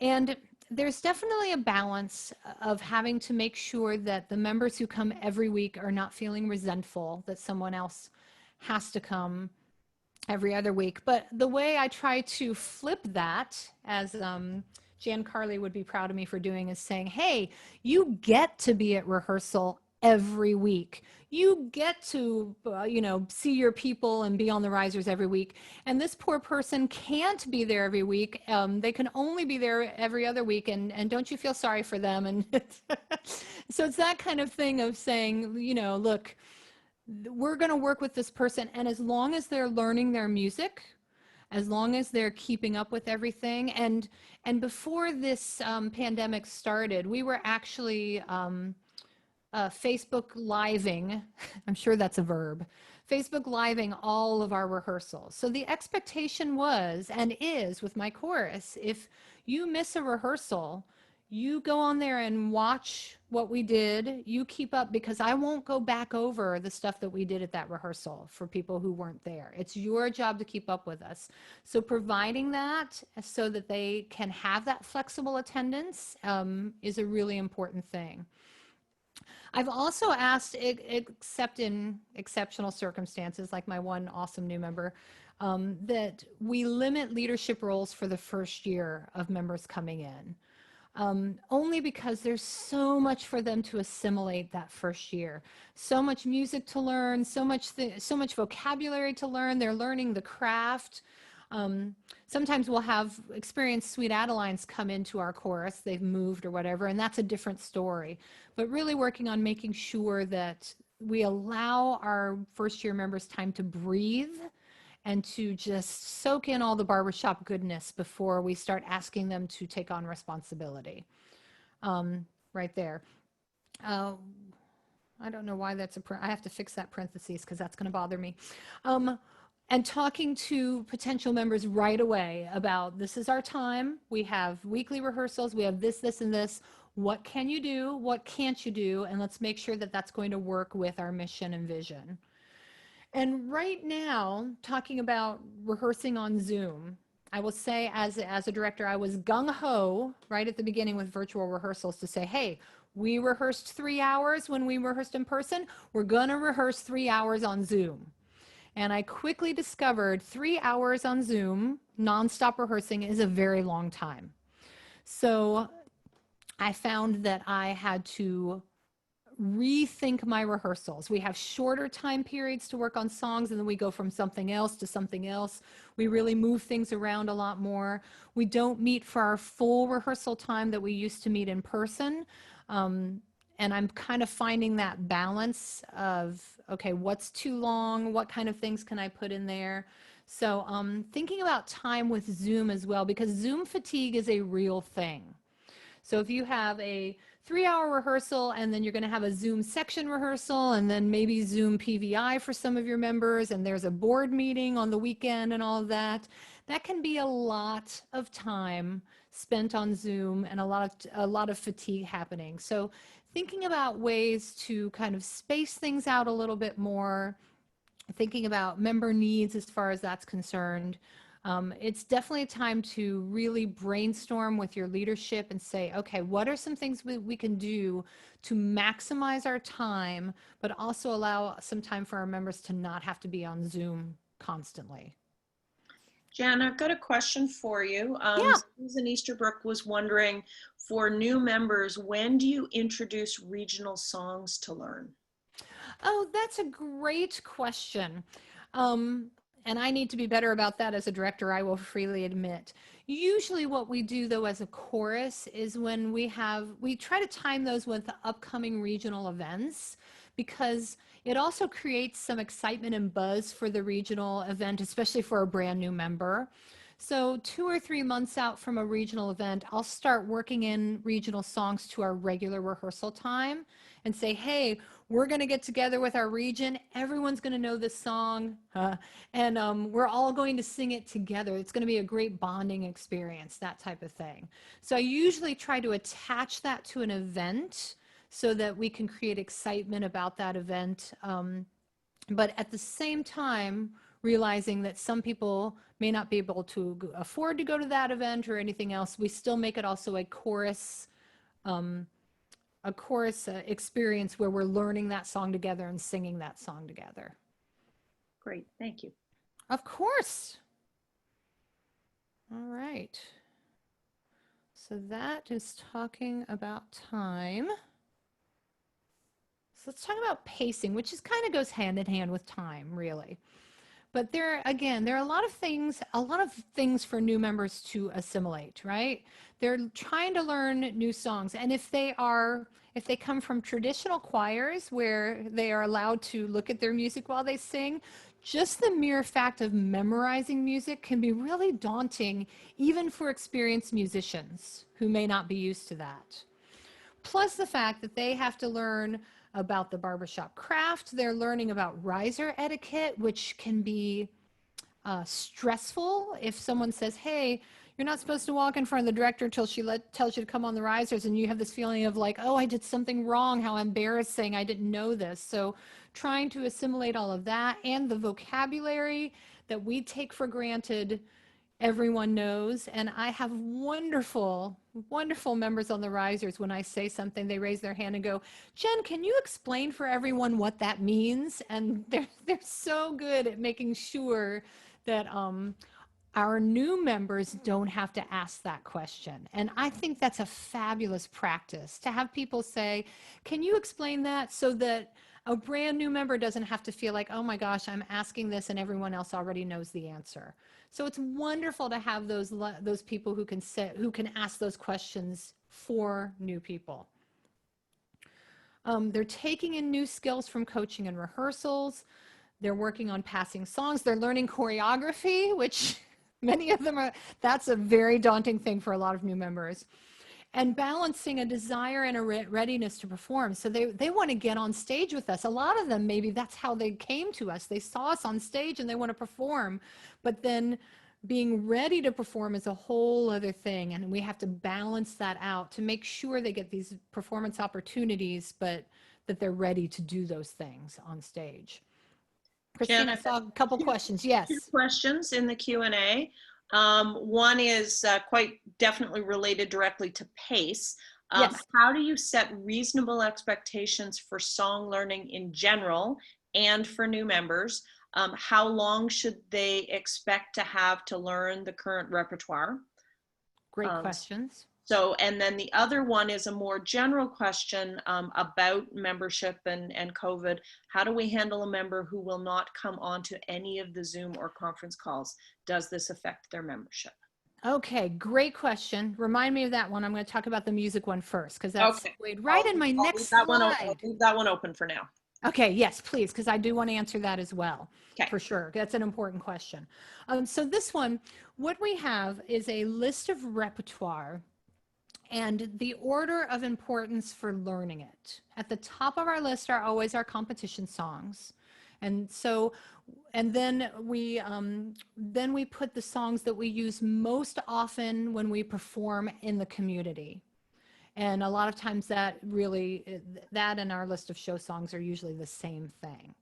So instead of, because I make learning tracks and I'm constantly making tracks and going, oh, I want my chorus to sing this. We have an exceptionally large music repertoire, I think, for a chorus. And we decided long ago that was just really intimidating when people come in and see this huge list of songs and where do I start? So the music team worked together to make this kind of hierarchy to say, hey, for right now, just concentrate on the contest songs. These 2 songs will work with you, and these are going to be kind of the ways that you learn how to pass songs, is by starting with these. And then next on the list are these songs that we perform a lot. We perform out in the community. They're going to be on our show. Start with that. And with the show, I always break up the show into segments of 2 or 3 songs. And then we have a storyline and then 2 or 3 more songs. So we can say to someone, hey, look, you can be on the show and you don't have to learn all this repertoire right now. You can learn this section of 3 songs and you can be in that part of the show. And that way really balances people who come in and they're like, I want to learn everything and I learn things really fast, and they can learn at their own pace. But it also helps the people who are like, I'm just trying to get my head around this. What are some things I need to learn? And our contest songs are always a part of our show. So when they learn those songs, they can still be on the show by learning our contest songs. So that's kind of how we handle, and that actually works really well for our members too. We always have a schedule out of this is what we're learning. You should at least turn in one recording by this date. Even if you don't feel like you've passed it yet, it's okay. We're going to give you feedback on it. These are the dates by which you're going to need to have passed everything. And we're still doing that now, even though we're meeting virtually, because again, no matter what, it gives people a goal and goalposts, milestones to go for. And one way or another, we're going to do some sort of show. If it has to be virtual, we're going to make it virtual. We're going to do something. So I hope that answers questions about repertoire. And you can see that I have all of that, the breaking shows into smaller sections, that kind of thing. And we also tell people, you know, if you've learned 2 songs and we're doing them at a gig, come to the gig and just sing those 2 songs with us and then be in the audience for the rest of it, or, you know, that kind of thing. So we always have the policy, you don't have to have learned everything to perform with us, and finding ways to do that. And that's for our longtime members as well. Sometimes they just don't have time to learn everything, but we still want them to be able to be a part of some of the part of the performance. I think it is super important to have a join by date for contest and to make that very clear right at the beginning. That's part of the reason we actually never do our guest night in January, because I feel that that's too late if people want to join us for contest. We actually do our guest night 2 weeks after our show, because from the show we can say, hey, if you want to do this because it's awesome, we're having a guest night in 2 weeks, come and see what we're all about. And that way we can pace going into contests as well, because it can be really discouraging for someone to come in and we're like, we're going to contest, we're going to contest. And they have the expectation of doing that as well. So if they're past the join by date, we say, hey, we're concentrating on contests, but we're also learning other stuff. And this is how you can be involved. Jen, there was a suggestion in the chat around how to involve members, that in addition to singing what, you know, what they know, they could also help backstage Absolutely. for other portions. Then there's a question here about, is your show in the fall? So I think they're trying to get their heads around kind of what your schedule looks like. Yes, and I'm going to tell you right now, we're a little crazy because we have our contest in the spring. We do a show around August, September, and then we actually do a joint Christmas show with the men's chorus in Chattanooga. And the reason we can do that is the men take care of all the logistics. We just show up and sing our Christmas songs, but we actually do 2 shows and contests every year. Yep, that's what we do. But it works for us. But yes, that's definitely the pacing of it. So our open house, our guest night usually happens right around August, September, that kind of timing there. I see more questions, Christine. There's some tech stuff. There are still those questions about handling membership with people who aren't coming on the Zoom calls. Yes. He also made a comment that we do have to accept some extreme social anxiety these days. That is part of. So let's talk about that. The anxiety, so Zoom anxiety is real, right? Because your face is right there on the screen, and that can be very difficult. Even when people turn off their camera, it can just still be a difficult thing to participate in a Zoom rehearsal. Not to mention anxiety centered around technology. So if you have people who are not comfortable with technology and all of a sudden are having to learn all these new skills, it can be really, really difficult. I will tell you what my chorus does. We have 2 ways of being involved in rehearsal. We do our Zoom rehearsal every week, and we also stream that rehearsal to Facebook Live on our private Facebook page. And what I've noticed is I have 2 or 3 members who never come on Zoom, but they are always watching the Facebook rehearsal. And I think it's because it's less anxious for them, because they don't have to, they can watch and observe, they can participate however they need to at home, but they're not having to be right there in the Zoom rehearsal. So we've offered those two options for our members so that they can feel connected and still observe rehearsal, but they can do so in a way that allows them to deal with their own anxiety and their own learning style, basically. So we have found that to be very helpful. Plus, then the rehearsal stays on our private Facebook page. I pin it to the top as an announcement every week. And our members who are at Zoom can go back and watch a coach that's coached us, or say, hey, you know, I wanted to remember that thing that Jen said, and because, you know, I say brilliant things all the time. So they want to do that kind of stuff. So it allows several different ways for our members to be involved with rehearsal that work for them. I hope that, did I answer all aspects of that question, Christine? The only other piece is kind of how to deal with, or what impact it has on membership or their classification of membership for someone who is choosing not to participate in any of those, or may not be able to. It could be a Wi-Fi issue. There's so many different reasons. How are people dealing with that in COVID times? It's a great question.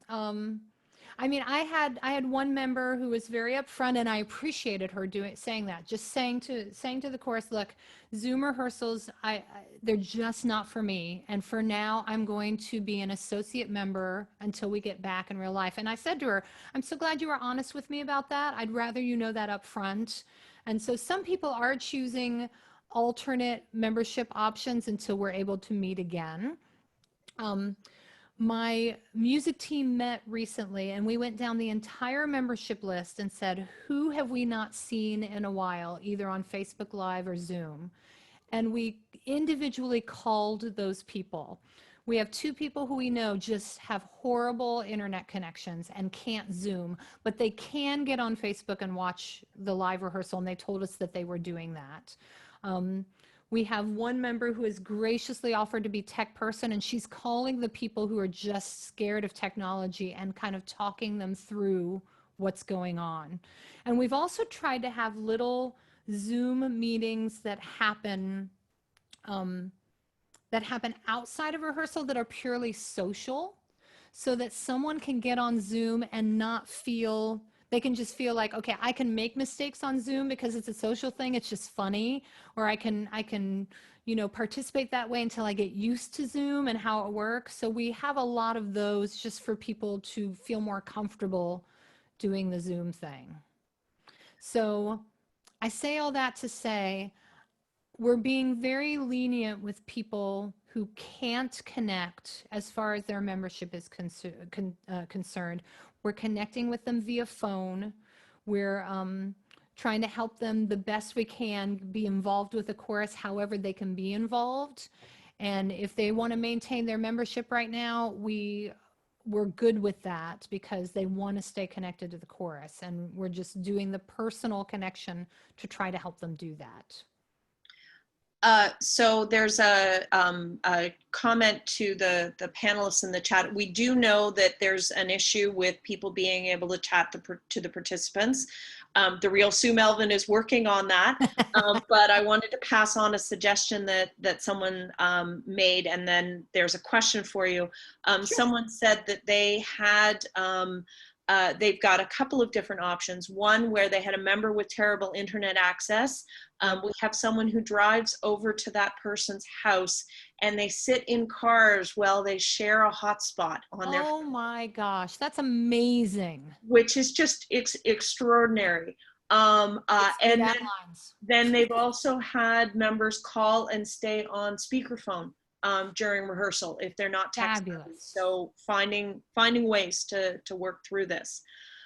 There was a tech question for you, not yes. Tech about how our meeting is going, but you mentioned Facebook Live yes. and your Zoom. So people are curious about that. The question here is, do you Facebook Live your Zoom meetings or record them via Zoom? The person's trying to understand a little bit about how Facebook and Zoom work together if they do. Absolutely. So you actually have to go into your meeting settings your regular meeting settings in Zoom. And I usually do that on a desktop computer instead of the app because there are more settings present. And if you go into, I don't think it's basic meeting settings, I think it's advanced meeting settings, you can actually enable your Zoom to, as you're having Zoom, it will simultaneously Facebook Live. It will, what's the word I'm looking for? Stream, Say again, Christine. stream it. Stream it to Facebook. Stream it to Facebook. That's what I'm looking for, right? It will do that. So you, first of all, though, you have to enable that in your meeting settings.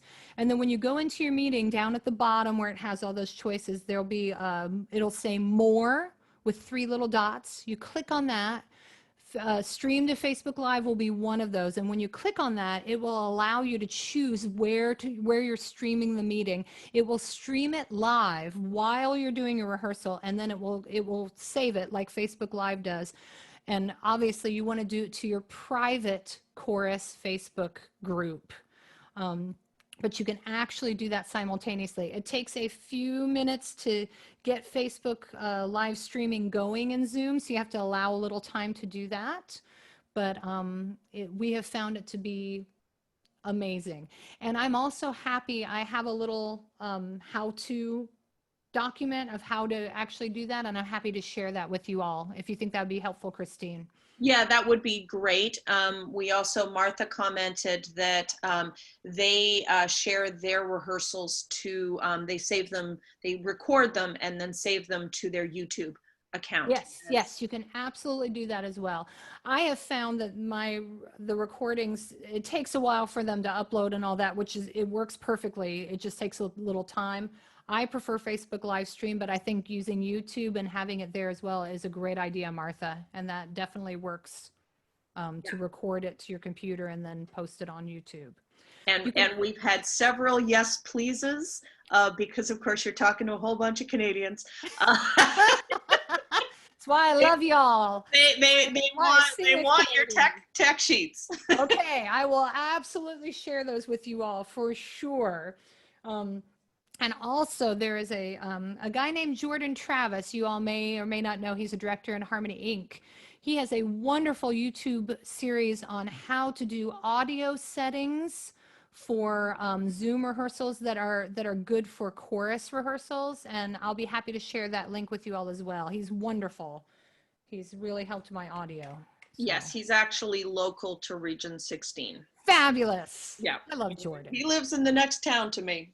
Oh, I love that. I know Jordan well. Oh my gosh. Well, I just saw a picture of him on Facebook wearing lipstick, so. Yes, that was their rehearsal this week. I love it. Oh my gosh. So anyway, we were talking about, someone had asked earlier about rookie meetings and how often we have those meetings. So those are totally set up by our membership team. And we actually have a member on our membership team who's called the rookie coordinator. So her job is just to basically be a liaison from for members who are experiencing their first year.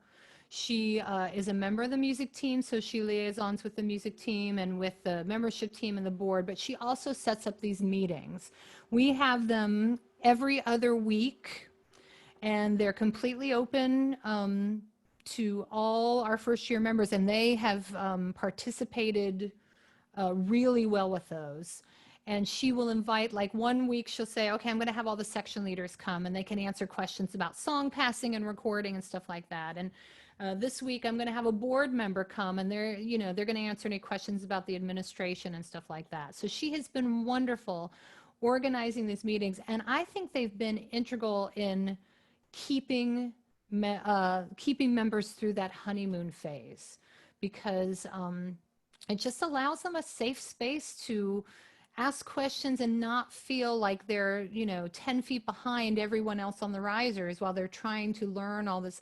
One time Judy, our rookie coordinator, just had a meeting on, here are the terms we use and here are what they mean. When we say down the tiles, this is what we're talking about, and this is what ringing chords mean. And it just helped them so much to feel more connected to the chorus. And it also helped them commiserate with each other on the pace and everything else. Like, okay, are you struggling with this? Me too. What are ways that we can figure this out? So that's been a fabulous thing for us. And as always, never assume a new member is comfortable or doing fine. Always check in with them, make sure they're doing okay, make sure, say, you know, is there anything I can help you with? Or is there do you have any questions about anything? And I think it's super important for the director to do that, at least, you know, 2 rehearsals a month or something like that. Go to the new members and check in with them. I've had many a new member and many a guest say it made all the difference that the director came and talked to me personally. And it doesn't take a lot to do that. So really, really, directors, if we can make a personal connection with the new people right away, it makes a big difference. Great. There's a question that I think we're actually going to talk about in the next class, and then also the first class of the session next weekend.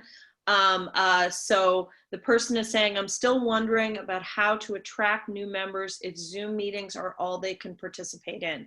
Hearing us sing is the main pull for new members. So what's the attraction? How do we reach them? And wondering about meetups. So I mentioned that, but that we've actually got a separate class coming up on that. You do, and I'm just making a note. Yeah.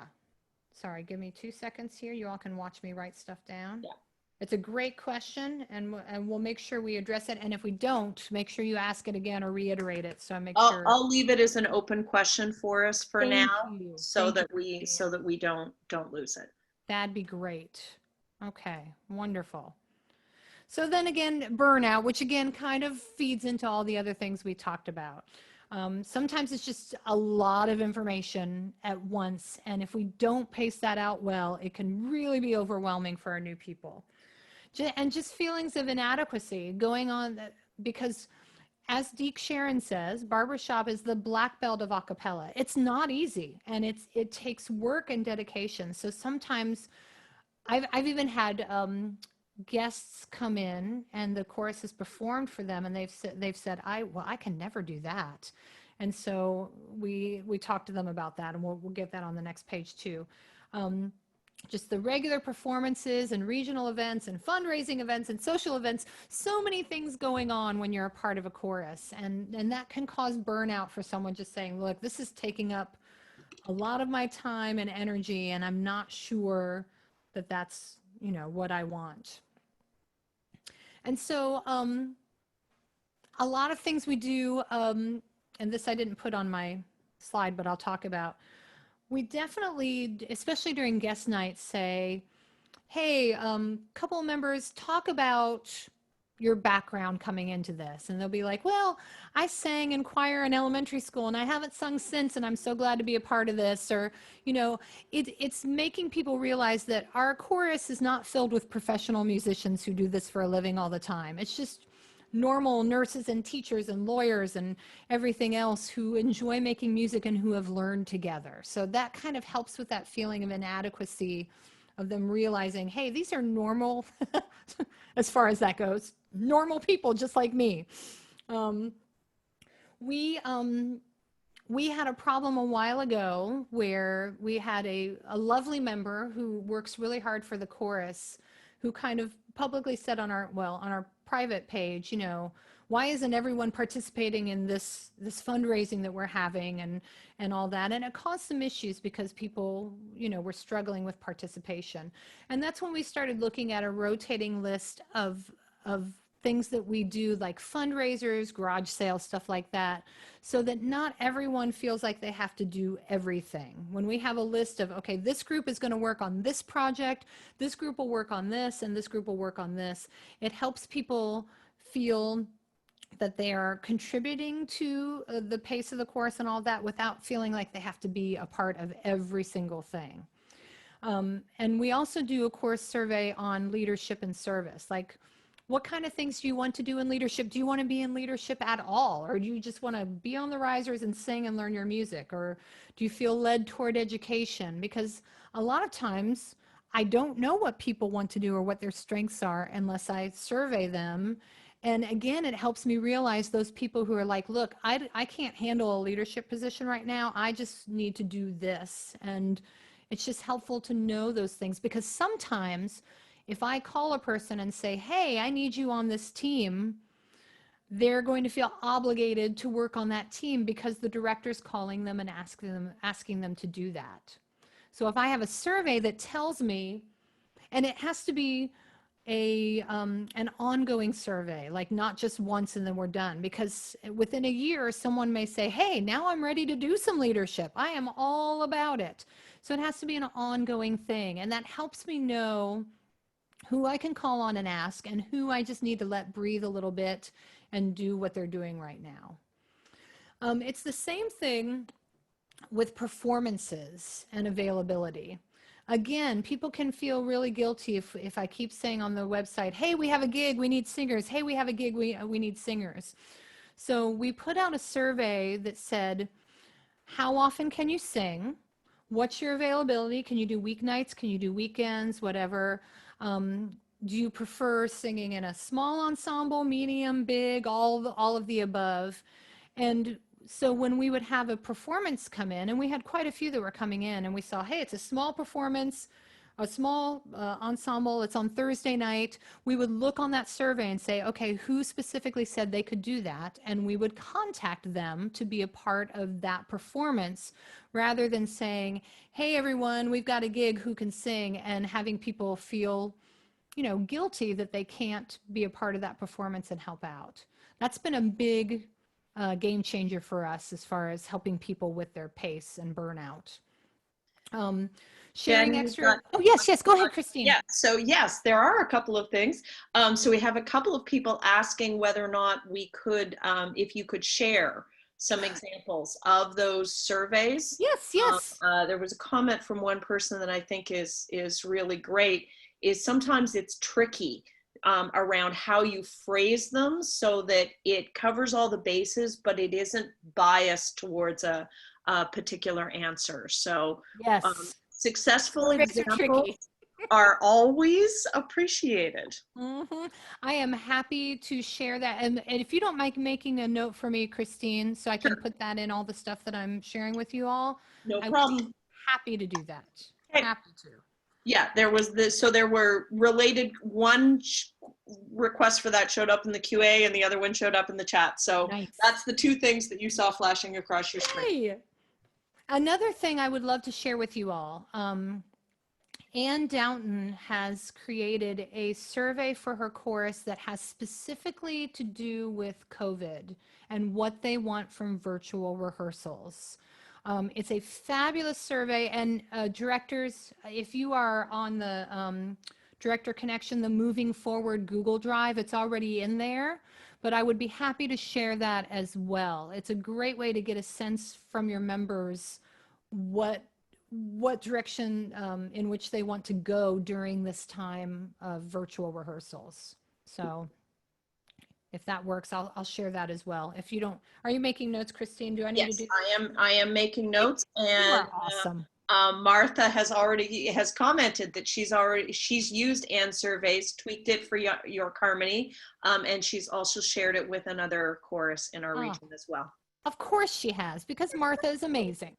I'm just saying. Yeah. Awesome. Thank you for that, Martha. There's a comment in the chat. I think recruitment and retention looks different in very small choruses. We don't have the numbers to share tasks too widely. Yes. So the pace and time commitment are huge issues. Also fundraising. Please bear in mind the very small choruses in your sessions. Thank you. And we do have in our region a number of choruses that have 20 and fewer members. So this is a very real concern for some choruses in Region 16. And I'm so glad. Thank you so much for commenting on that and bringing that to my attention. I appreciate it. I think I tend to unconsciously think of my own chorus, which is right on the cusp of large. And you are right. It's a very different picture when you have smaller choruses and are having to really think about what burnout looks like for a smaller chorus.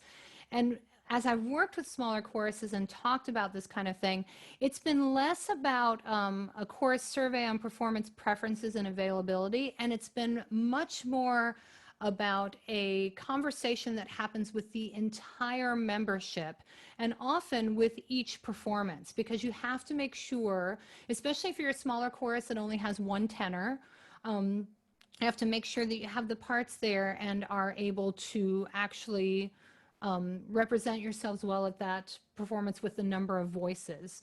So a lot of times what I see happening with small choruses is that whenever a performance request comes in, it turns into a conversation that happens during rehearsal saying, we have this performance, we need to determine before we accept it that we're going to have enough voices to do that.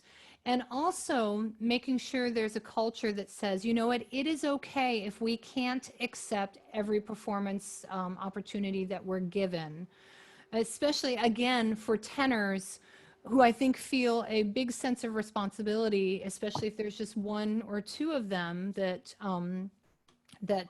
you know, I have to be there or else we won't have the four parts. So making sure that there's an equal voice that happens within that. And I love that dynamic of the small chorus, that you all are able to actually sit down and have that conversation as a group.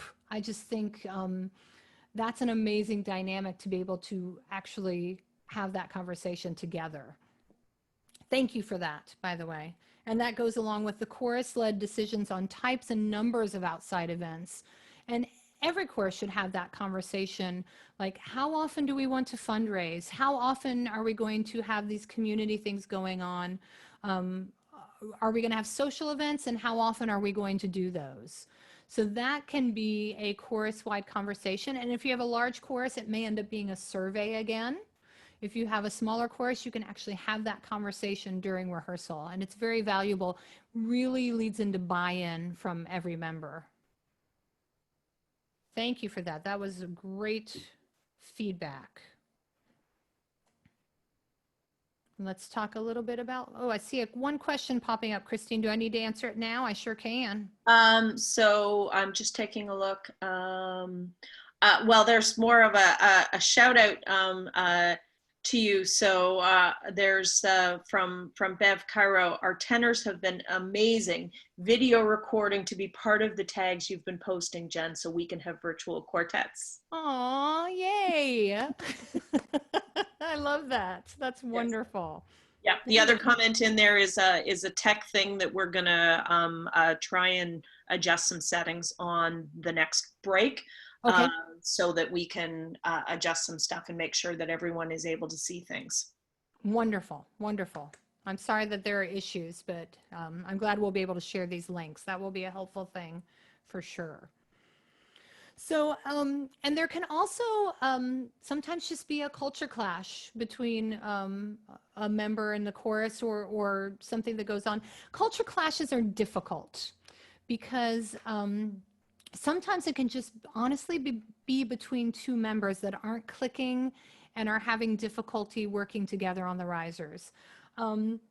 Sometimes it can be if the expectations aren't communicated clearly when a member comes in, so that their expectations are different than what is actually happening on the risers.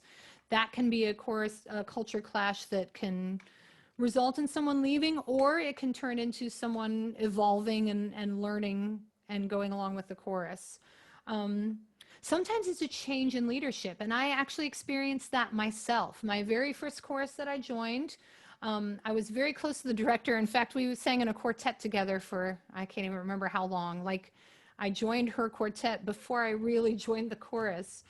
And when she decided to retire, and it was nothing, absolutely nothing against the new director, who was great, but it was just a different culture than I knew I needed in a chorus setting. So, you know, sometimes a change in leadership can cause those shifts, and usually what happens is there's kind of an outflux of members and an influx of members, of members who connect with whatever that new culture is.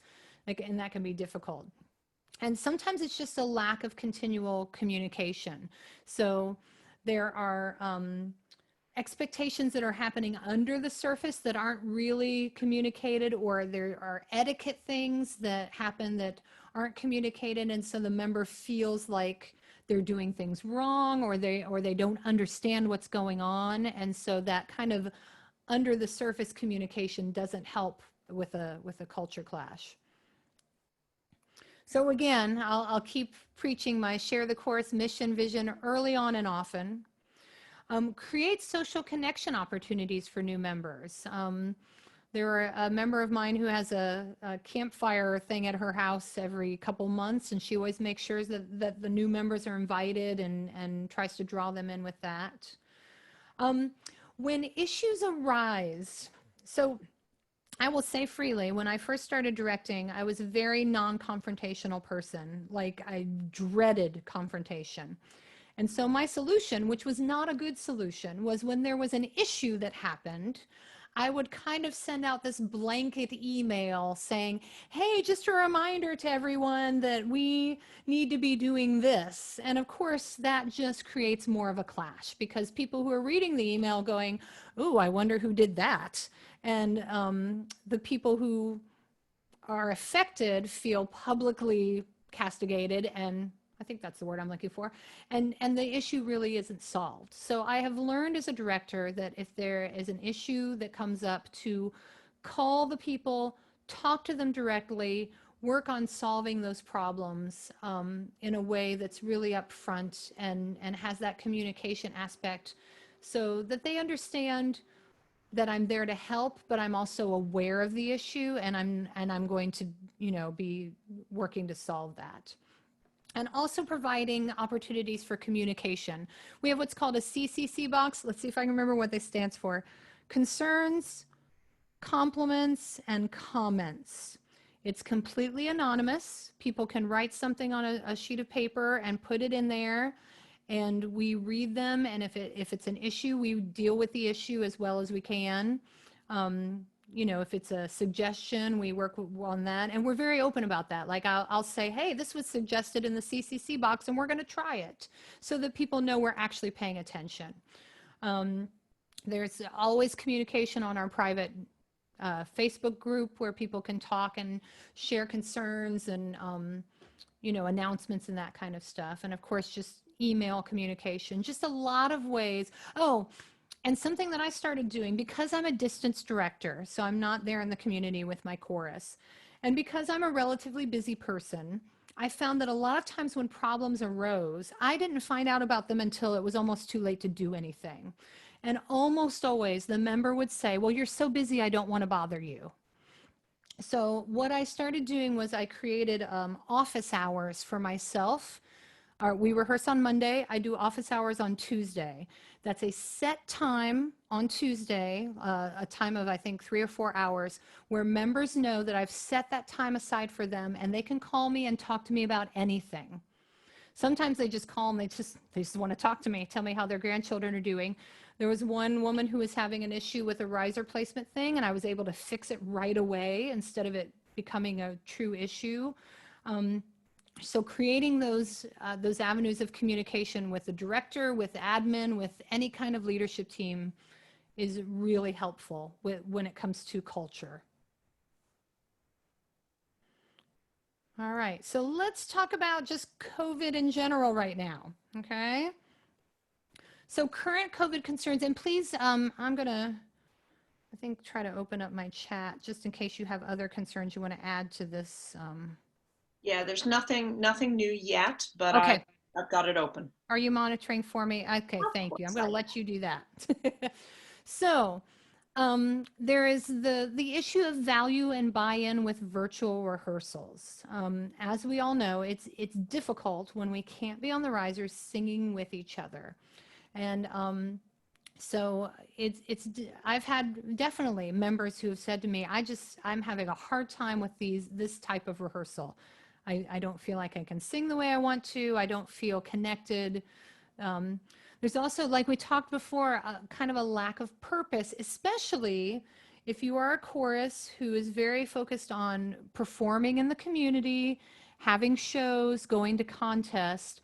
All of those things are basically taken away from us right now. And so when that happens, where do we find our purpose as a chorus? There's also what I've been working with my chorus, surviving versus thriving. A lot of us right now, and it's completely understandable, just feel like we're treading water. We are waiting until the moment that we can be back together again. And because there's uncertainty around that, it makes it difficult for us to be in kind of that survival mode, because it's hard for us to visualize when that end is going to happen for that. And the thriving part comes from, I'll talk a little bit about our virtual membership drive and some other stuff too. And then of course we talked about just challenges with technology. If you're not used to it and it's difficult, it's makes getting connected in rehearsal that much harder. And then just maintaining connections in general, because as much as I love Zoom and seeing faces and talking, it's not the same as being in the same room with someone. And we know that for sure. So a lot of concerns with that. If you think of a concern I'm not covering, please let me know. I see 2 in the Q&A, Christine. Is that something I need to answer now? I'm just checking to see what the new question is. I'm making Christine hop. That's She's all, so fabulous it's all at what good. she One does. of them is the open one that I'm keeping open related to PR, but Marketing, the other yep. one is so it's more of a comment, but I want to pass this on. So Yunoki commented, we can create a new different purpose. For Yes. example, getting a video message out to our community. Yes, and you're exactly right. It's being creative and finding ways to send stuff out to the community to say we're still here as a chorus, but also that creates purpose for our chorus members. And I think that's so smart. And that goes back again to revisiting our mission and vision. Like in our mission and vision, performances is part of it, but what are some other things in our mission that we can concentrate on right now? Like we're really concentrating on education. We're doing a bunch of things in rehearsal that I hope are enhancing my members, vocal skills and all the other tools in their toolbox. Or, we're a musical family. What are some things we can do? Like my mom's chorus, who is not meeting right now because of the technological difficulties, but they had a member who just turned 93, and they did a little car parade for her with banners and all that stuff, just going by her house to wish her a happy birthday. And that was something they gathered together to do to keep connected. So it's exactly right. It's revisioning. It's revisioning what you're going to do as a chorus during this time. Creating new performance opportunities. Like you said, a video message. It may be one member of your chorus singing a chorus song. You may work within the acapella app or something like that, where you can record against other people and publish that as something, or have a quartet do a tag and put that out there on Facebook or something like that. Work on creating a virtual chorus performance where a bunch of you work together with someone who can put that together for you. Our virtual membership drive is going to be very interesting because it's basically going to be an all call for anyone out there who is missing their chorus or their choir to come and join us. And there's a tiered audition process, which I have to work on the terminology, so my membership team tells me. And we are working under the assumption of 3 different things. We may have someone who just joins us during the time that we're virtual because they live in Alaska. And they come to all the rehearsals, they learn songs, they sing along with the tracks, they do all of the stuff that a member does, but they may just be with us for that time. We have some that we believe will be from the area who will join us virtually and then make the transition to, real life rehearsals when we're back at that. And then we may have people who are long distance who want to continue with us, and we're working on a program where people can join us virtually, and then they have certain parameters, like they have to come to a real life rehearsal once every month or once every other month, or come to coachings or whatever like that.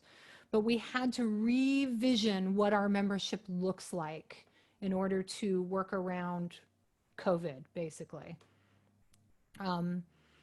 Also, just providing a safe space to take a break. I've had several of my members say, look, I don't want to leave the chorus or change my membership. I just need a little time to, just breathe and get myself together. And, we talk about that in person. Okay, what time is that going to look like? How can we support you during that time? What kind of things can we do as a music team, as an admin team to help you with that?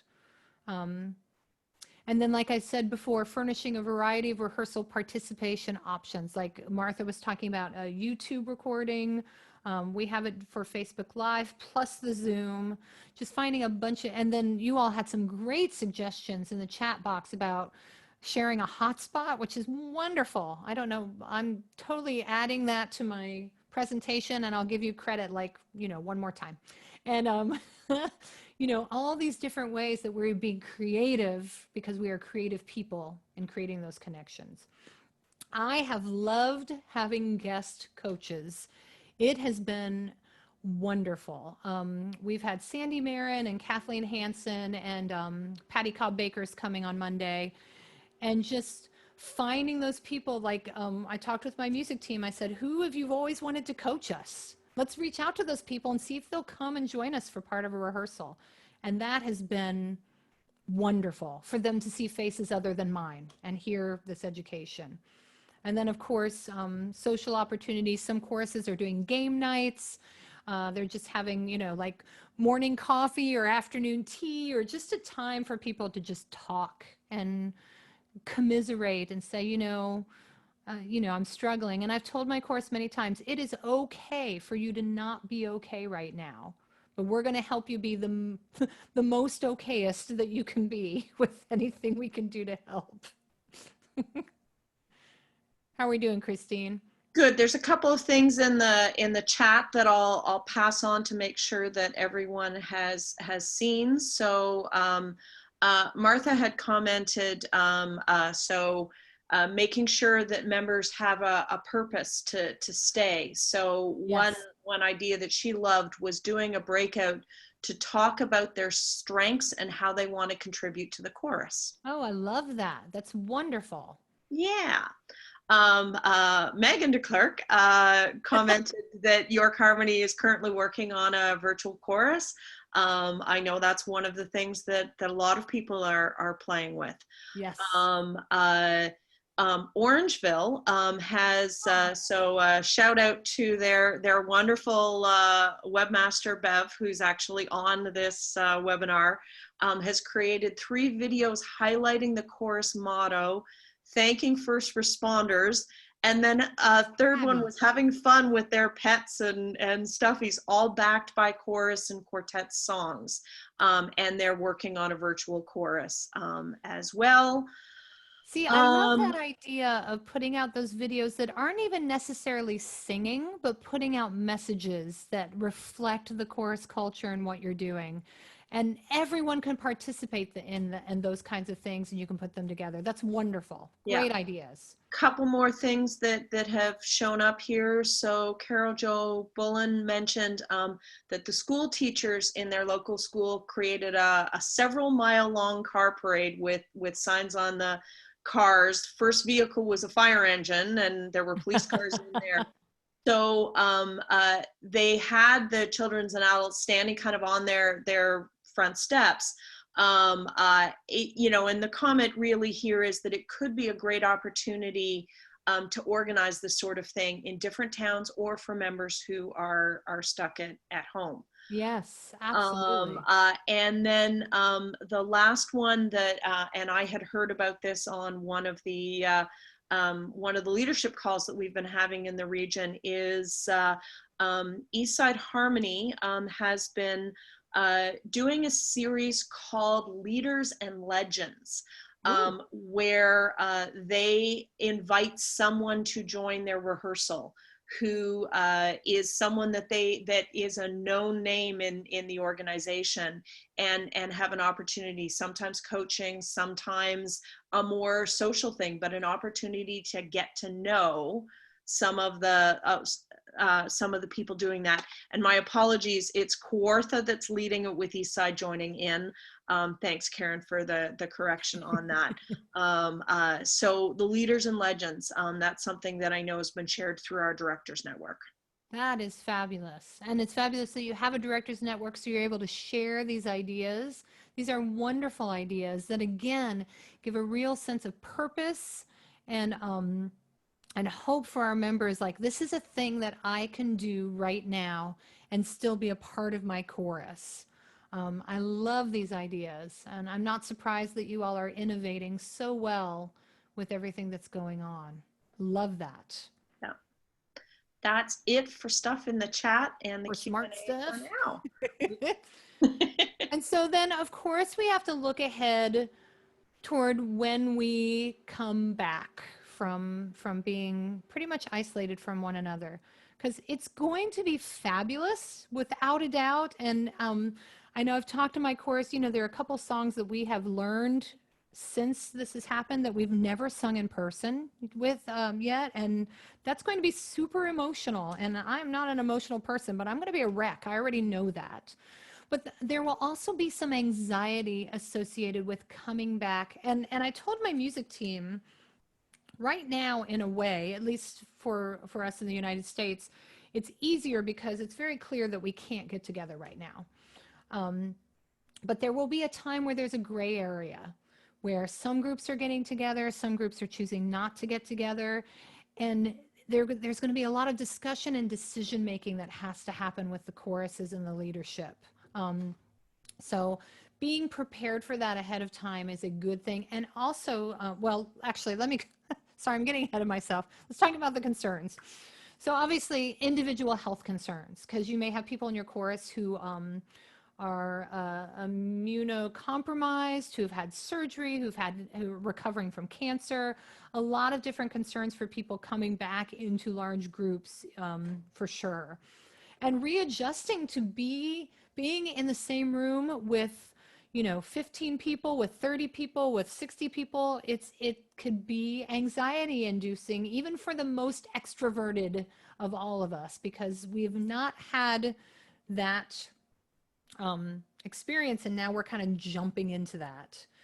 I'm sure I had, members who are returning who opted out of being a part of the chorus during the virtual time. So there will be things they have to catch up on with education, with what's been going on during virtual rehearsals, and kind of helping them through that adjustment period.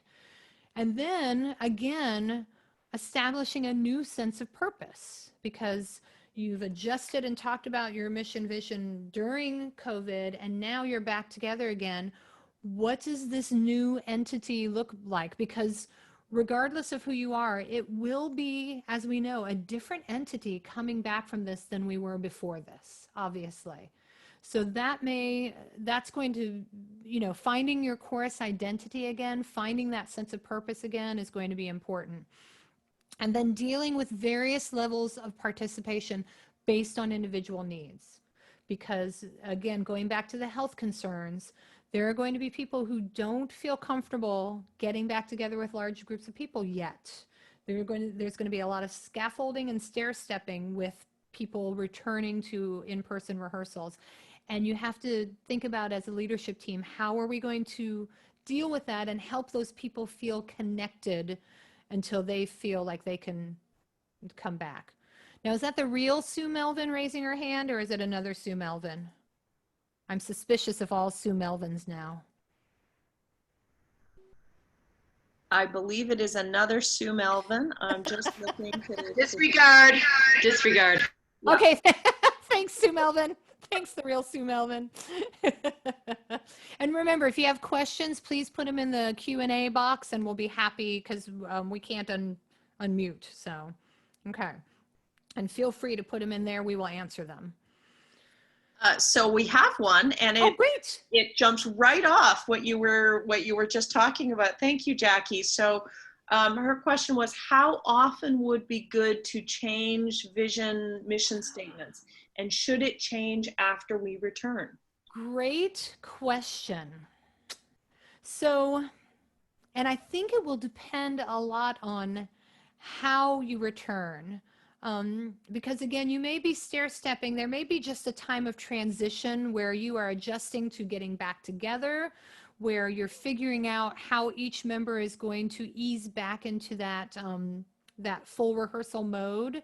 So during transition time, you may just be making sure that you're covering all the logistics and getting everyone back into the regular scheme of things. And then when you feel like, okay, we're back into things, people are feeling, you know, more comfortable, I actually would revisit mission and vision when you come back in real person. And I'm not saying change it.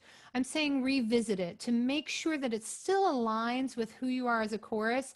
And during this time, you all may, your course may have adjusted their priorities. They may be a different culture now. It may be, okay, we've really enjoyed connecting with our community. We want to do more and we want to add more of that into our mission statement. Or now we really want to concentrate on competition because we've missed it so much. So we're going to kind of put more of that, you know, hardworking, I always hate to say that because it's not only at contests that we're hardworking, but you know what I'm saying. I'm thinking of the wording for that. So I would definitely recommend looking at it, but also allowing that transition time, not just jumping right in and saying, hey, let's look at our mission vision, giving a little time for people to get adjusted to the in-person rehearsal before you do that. Is there another? Go ahead, Yeah, there's another, it's a comment, but certainly something that people are dealing with. That the health personnel are saying that singing is a huge issue with regards to spreading COVID. Absolutely. And that, so Ann Richardson commented that they rehearse at a church which may open in September, but there will be no singing or choir in that scenario. So that may, you know, may affect, you know, the kind of what the plan looks like going forward. And Leela commented that we need to be prepared for the likelihood that we may not be able to get back together to rehearse until a vaccine is available, and that could be something that's a year or longer away. Absolutely. Yes. Yes. And I should have been very clear about the fact that I'm thinking about this way in the future and because we have seen the webinars, we've heard the experts speak about the fact that singing regrettably and horribly is one of the unfortunately more risky activities in which we can engage right now. So I'm so glad you all are making sure that that's very clear in the chat. So when I talk about getting back together, I'm definitely not saying next week or next month or anything like that. It may be a very, very long time before we're able to get back together in person. A very long time. Like I said, a course in my area has already decided they're not even thinking about in-person rehearsals till January, and that may not happen. So these are things that you will want to think about for the future, but also realizing that as you think about these things, they are in the future. Right now, we have to think about how is our chorus going to thrive now? What are we going to do now with the mission and vision to have member buy-in? What are we going to do now as opposed to just surviving? How are we going to thrive as we go into however long a period this is where we can't meet in person? Great. Thank you for those very much. Jen, just 5 minutes to kind of wrap up this piece of the conversation, and then you get to take a pause for a moment because you've been working hard. It's a joy. You all, what a wonderful group of dynamic learners. I love this. This is my favorite thing. So you see the list here. As we consider going back way in the future, I want to make sure I say that. Creating a variety of rehearsal. Not everyone's going to be able to come back at the same time. And so we would continue our Facebook Live rehearsals so people can still rehearse from home as long as they want to. Easing into rehearsal space And honestly, even with that, and I'm probably going to word this as I continue this presentation, really it's listening to the experts and what they say about how we can sing together. Because right now they're really, despite masks and other things that are being offered and they're great ideas and all of that, it's still, again, an extremely risky undertaking right now and to sing with other people. And it's just not something we want to put our members at risk for, honestly. But all of these things will happen eventually. And they're things to consider as we get closer to getting together, whenever that may be. You have to start thinking in the future and planning for that time together and dealing with the anxiety and the different levels of how members can re-engage with the chorus. And you have to create various sets of member expectations based on health. No one should ever feel like they have to come to rehearsal if they are not feeling safe in a healthy place to do that. So creating all those spaces for different members to make that happen. And then final thoughts. Everyone's 100% is not the same. So making sure you have many options for many people so that they can be fully involved in chorus and still, but realizing that they may not have the same 100% as someone else. Treating each member as an individual with individual needs, making sure that they're always conduits to ask questions, to share, and to vent. Members need to be able to share the good and the bad and feel safe doing both. Personal connection. And then, oh gosh, I have 3 minutes. I can talk about this. How they leave is just important as how they stay. So having an exit plan for a member, and I will talk about this in the new member experience next week as well in more detail. But I will tell you, if a person who needs to leave the chorus has a positive experience with that, some of them have been my best recruiters, even though they're not a part of the chorus anymore. They've been some of my best member recruiters. So we will talk next week about having an exit plan for members that is positive and healthy and keeps them connected, so that you can keep members connected even if they're not necessarily singing with you at the time. Whew, 2 minutes to spare, Christine. Well done.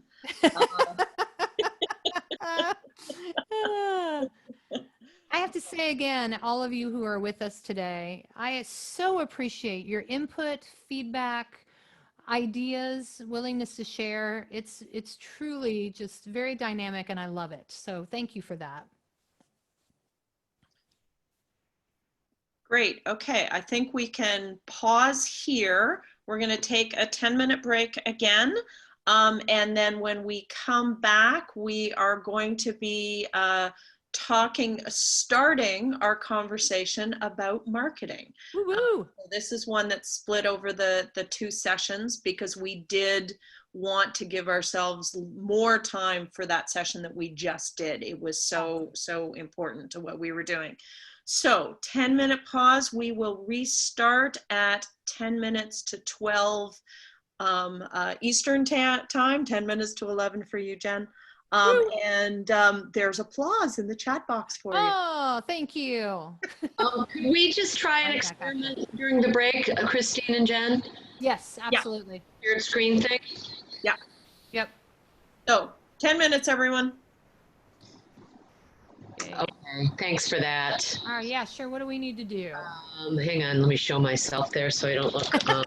Show yourself.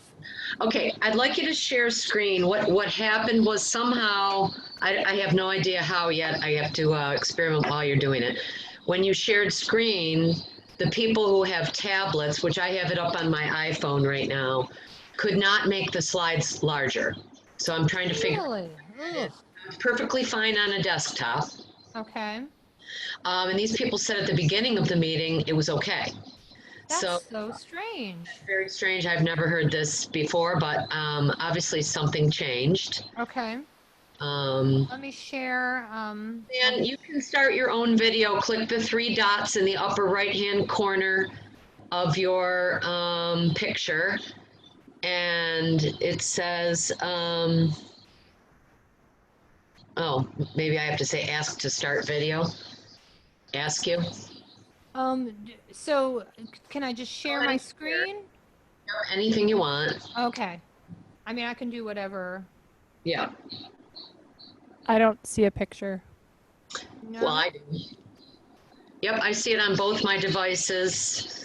And I see the slide large and the picture small.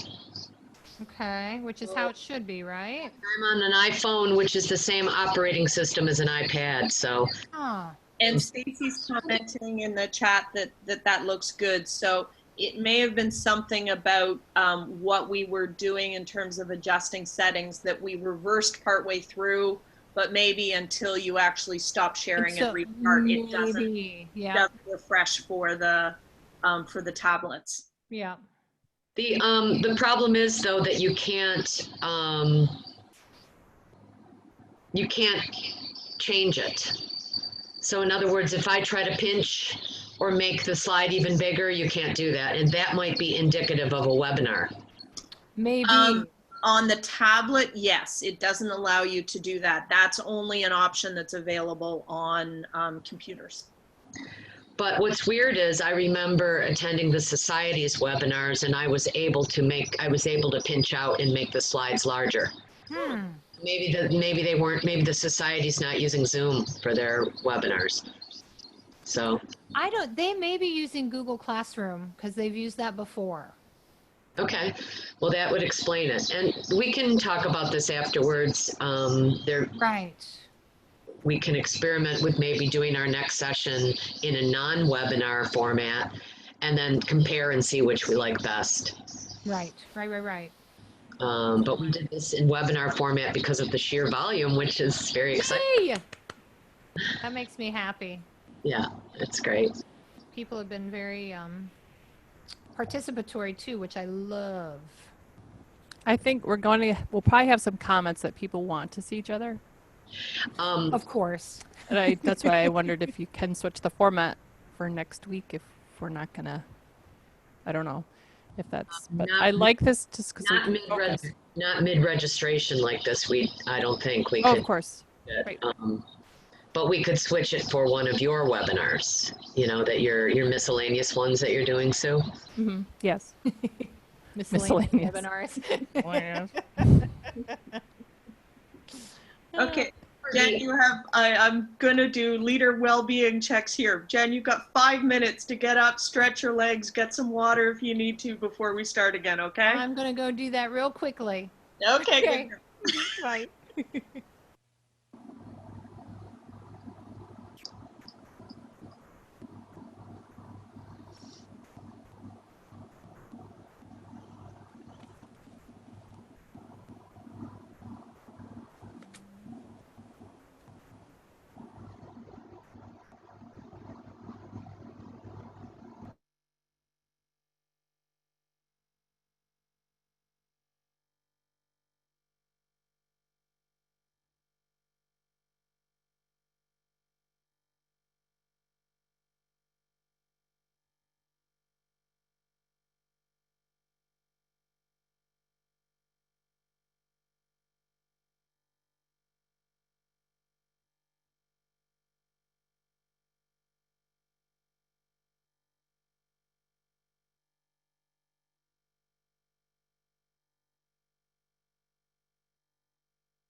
Hola.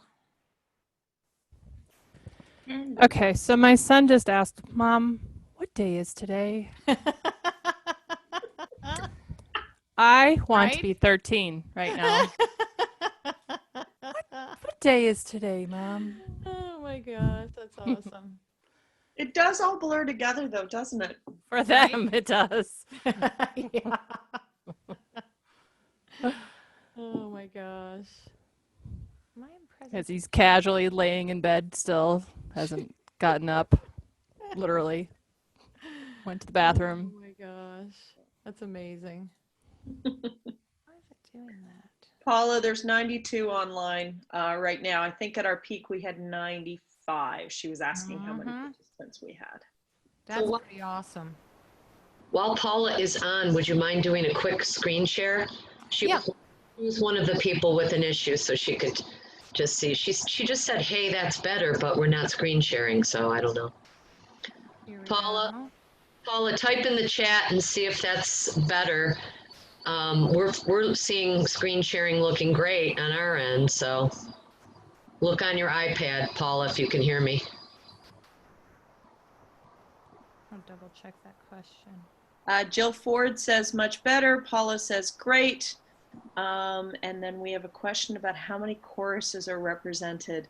I haven't checked the actual attendance, but I know Suzanne had said from a registration perspective, we had representatives from almost every chorus in the region. So I think all of them are represented on this call. perfect. Okay, it is time for. Here, I'll stop my share for a second just so, yeah. Hey. So Sue, you're gonna make Suzanne and you and I disappear again, and we're heading into marketing part 1, finding new members. Ooh. All right. Hope you all had a good break. Today, in this part of finding new members, you can see that we have 4 sections going on. So today we're going to basically be talking about social media, some general things with that, and then also about sponsorships and partnerships, which has been an interesting journey for my chorus, I will say.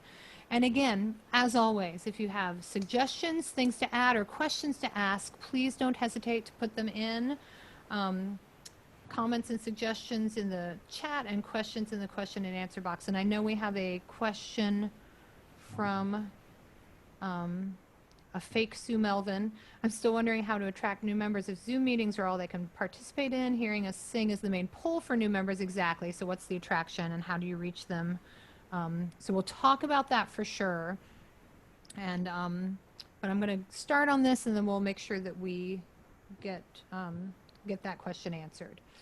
So again, this is a class that I have taught before COVID happened. And a lot of it is actually, of course, still applicable, even more so because many of the ways that we are communicating in general is through social media.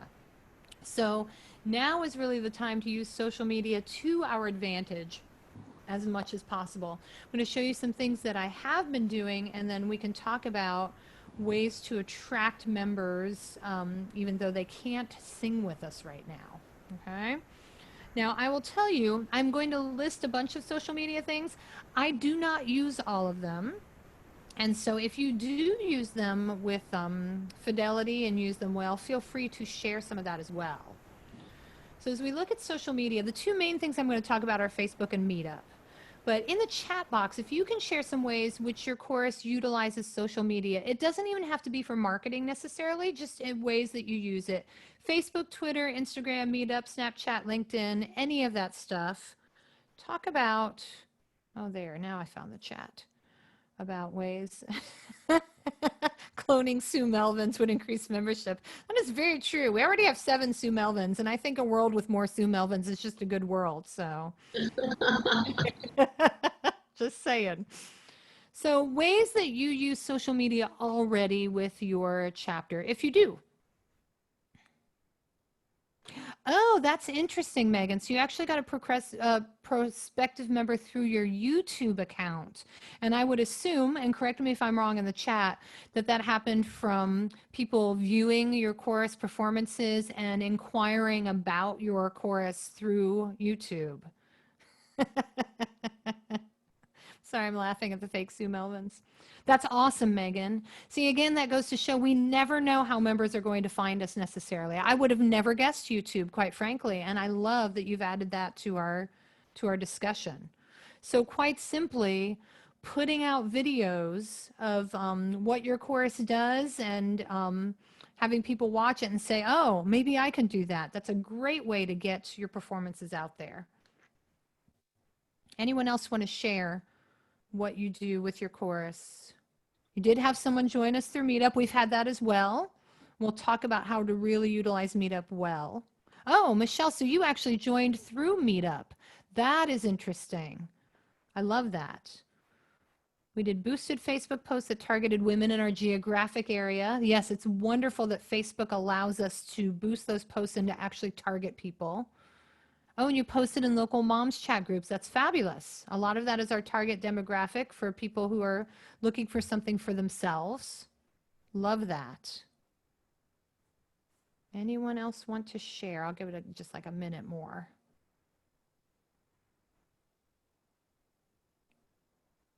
And Michelle, I have a follow-up question for you. Oh, local media interviews. That's wonderful.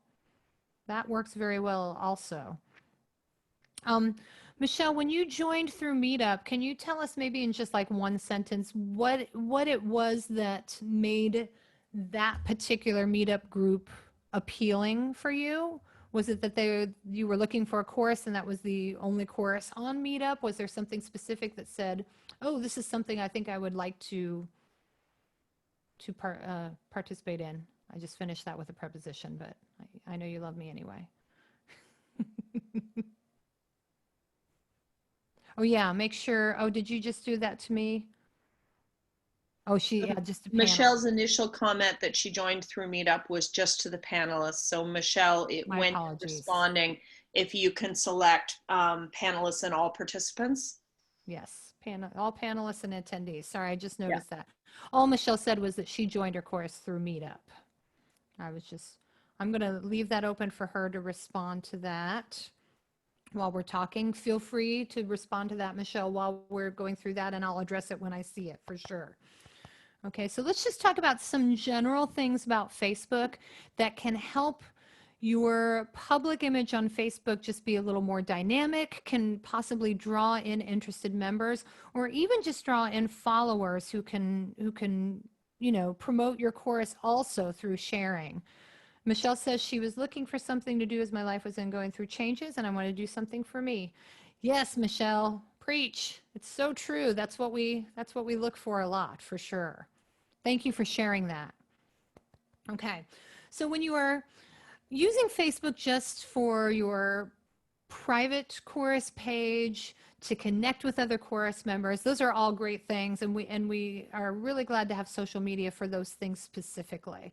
But as we're talking about actually marketing, using Facebook as a marketing tool for your chorus, there are things to think about that will help really focus that and help you to be more of a presence on Facebook, basically.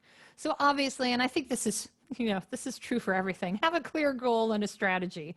So know why your Facebook page for your chorus is there. This is your public page.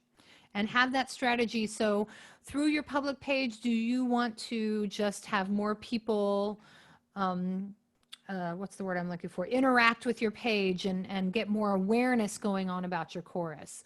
Do you want your Facebook page to, promote events that are happening and to bring more people into that? Or do you want your Facebook page to potentially bring in more new members? Because each time you post, you have to think about, why am I posting and who is this going to reach and what is the purpose of this post? Creating regular posts are important. The more you post, the more you're out there on people's news feeds, the more you get bumped up on that. And a lot of really, truly human interest stuff is wonderful on Facebook. saying who your Sweet Adeline of the Year was, talking about a member who's done something for the community, a special performance that a member has had. Creating those human interest stories make people look at your Facebook page and say, oh, I could do that. I'm like that person. I could be a part of that chorus, right? Posting daily, weekly photos of specific activities and encouraging others to do the same. So if your chorus on Zoom did something particularly fun, like, you know, a lot of people are doing a hat day or doing something specifically that's fun and silly, you know, finding those screenshots and sharing those and saying, hey, we had a great online rehearsal and this is the fun thing that we did. And then encouraging your members to do the same thing, to take that screenshot and share it, or to share their own screenshots so that it all works together to say, hey, these are things that we are doing that are fun and interesting, and you can be a part of that. And setting that goal and strategy, it gives you direction for your Facebook marketing. And finding ways to measure your success, like saying, hey, I want to see that so many people have interacted with this post, or I would like to see, you know, 10 shares on this post from our members, or setting those goals and making sure that the membership knows about those goals so that you can work together to really spread the word on Facebook and make your course more of a presence in general on social media. So the more your members can interact with your chorus posts, share them, and usually share them with their own personal little story attached to it. Like, hey, look what my chorus did on Monday, and I'm the one wearing the tiara, and it was so much fun. Or you know, this member over here, they did this great community thing, and I know them, and I was just so thrilled to see what they did. Just adding that personal touch gets more interaction and more people saying, oh, and especially right now, anything that is good news, fun, that shows connection and community is especially appealing for people as they deal with many different stressful things that are going on right now. Stressful and necessary, but also, you know, it helps to have that positive infusion of good news going on, and they're more likely to interact with that. Carol Sullivan mentioned that one of the things that they do is post their new member induction ceremonies on Facebook. That's fabulous, Carol. Showing, hey, these are people coming into our chorus. You can do this too. I think that's wonderful. I love that. And again, going back to creating a human voice for your chorus. So Facebook users like to talk to and see real people. So, you know, whoever manages your page needs to be able to write in a voice that sounds real and likable and using a style that suits your chorus. Yes, very good, Megan. That's exactly right. Tagging your location and tagging people in your posts make a big difference too in how your Facebook presence goes to different people in your community and the friends groups and all of that. Fabulous. And so, you know, here's a sample post from my chorus where we had our Sweet Adeline of the Year. Picture of a real person who's doing, you know, we tagged her in that. We made sure we talked about other things that she does. And again, you know, people who see that and go, oh, she does this, I do this. Maybe I can be a part of this. And she looks like me, or she, you know, not looks, but, you know, she's a normal person who's a part of this awesome awesome performing group, and I would love to be a part of that as well. Some sort of connection that could be made. Posting regularly. So whoever's in charge of your Facebook public page needs to have some sort of schedule of regular posting. Otherwise, your page just kind of becomes stagnant and doesn't really appear as often throughout news feeds and all that stuff. So social media is built around frequent updates, and so I don't know how recent this research is, but I am sure that right now, Facebook users check their page more than 25 times per week. Yeah, it's got to be like 25 times a day right now, because everyone is living on social media. And so they need to see that you're regularly posting new material. You can set a schedule for that, at least once a day, but just post when you have interesting content and to judge how often your audience wants to hear from you. And Paula, you make a really good point to make sure that whatever you post publicly is something that is in conjunction with your chorus mission vision, the image you want for your chorus. And so just being really mindful of what gets posted, because you can easily go in the other direction and just post every little thing. And you want to keep your target audience in mind. So really think about, okay, and hold on, sorry. And what I've, think about your post and being relevant to your target member.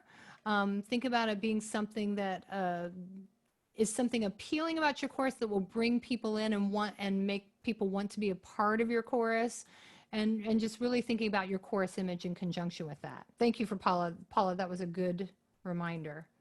Okay. And then always encourage your members to respond to posts, to share posts. Make sure there's a lot of interaction going on. And then if you have comments that come from people who aren't in your course, make sure you respond to those quickly within 24 hours, if at all possible. You have to make sure that your Facebook page is really dynamic, interactive, and really reaches out to people on a very real level. I don't know why it's doing that.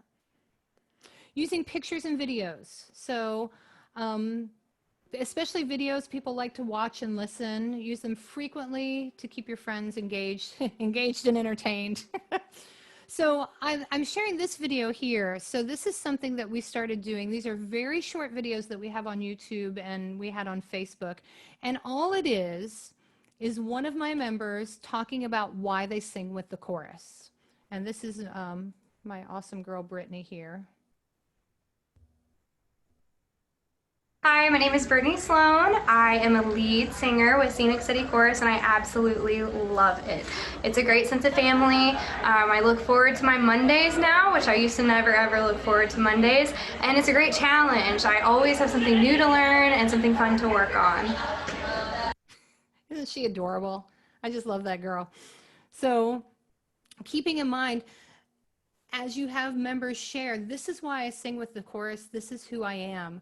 You can have and should have a variety of ages, a lot of diversity in how you share those videos so that people can look and connect and say, oh, wow, you know, maybe I can be a part of this too, just like this person. So Facebook can also be used to distribute community surveys, polls, anything that you can do also to make your Facebook page a little more interactive, where people have to click on something or work to interact with something, is a great way to get more people involved in following your chorus. And if you can do something on a regular basis, like this Why I Sing with Scenic City that we were doing on a weekly basis, that keeps people coming back to see, okay, what new content are they going to have in this particular slot? Who else is going to talk about why they like singing with the chorus and what they do there? Oh, sorry, hold on.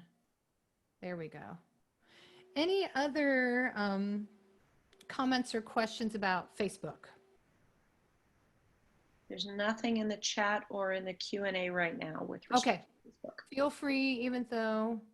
Oh, Megan just talked about scheduling. Yes, Megan, that is a great point. Thank you for bringing that up. Also, time of day, when you decide to post your items, can also make a big difference in when people see them. Because as you know, things get buried in, my microphone got really loud. Things get buried in your newsfeed pretty easily. So if you're posting something really early in the morning before anyone's checking their feed, it can get buried really late at night. You have to find those peak times when people are really interacting with Facebook and you know you're going to get some traffic on that. And Facebook Insights can help you with that as well. Your page will have an Insights function where you can look and see how many people are interacting and when, and it's a really helpful thing. Good point, Donna. Just sharing general things about music memes. You can also share things from other choruses and other quartets beyond your own, saying, hey, this is another group that does the same thing we do, and they did this virtual chorus or this quartet singing, and this is the style of singing that we do. So absolutely, sharing the music is very important. Jen, we've got a question. How about paying for Facebook promotion? Is it worth it? I will say, and I haven't paid for much promotion on my chorus page yet, but I do quite a bit for Sing with Jen when I want to get a little more interaction on a specific video. I have found for the money that it has been pretty worthwhile. It's not super expensive. I only spend about $10 at a time when I do it.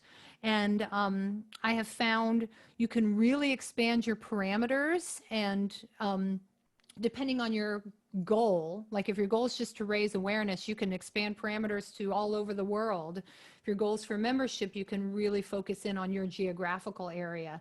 But I have found that with boosted posts, I've definitely gotten more interaction, and Facebook gives you a very detailed account of, you know, this is how many people who have actually clicked on this. This is how many people have, you know, interacted with it. So I have found it to be worthwhile. But I wouldn't do it for every single post. Choose the posts that are really important, that really project your chorus image, and that you really want interaction to happen, and choose those wisely. Susan Easterbrook's got a great question. Are there copyright issues or permissions on video use from other choruses? Okay. So I would say they're great questions. I would say, as far as other choruses are concerned, if it's something that they have publicly put on YouTube or Facebook, if it's on there publicly, it's there to share, I would say, most definitely.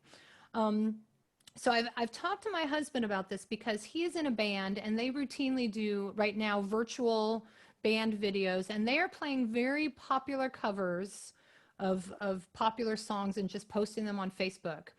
And I need to research this more so I can give you all better information, but I was asking him about that, and he said, yeah, Facebook has a blanket license. So you can post a lot of music on Facebook, and they have a blanket copyright license for that. And it's the same thing with YouTube. YouTube will actually adjust its advertising to cover copyright licensing when you post something on YouTube.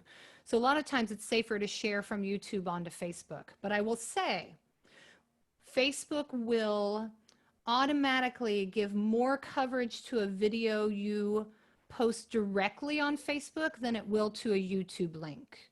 YouTube links will get buried more often and not get as much exposure as a video you directly put on Facebook. It's just the way Facebook works. So a couple other things that have popped in. Oh, thank you, Megan. To copyright. Megan's got that comment that I think we should draw everyone's attention to.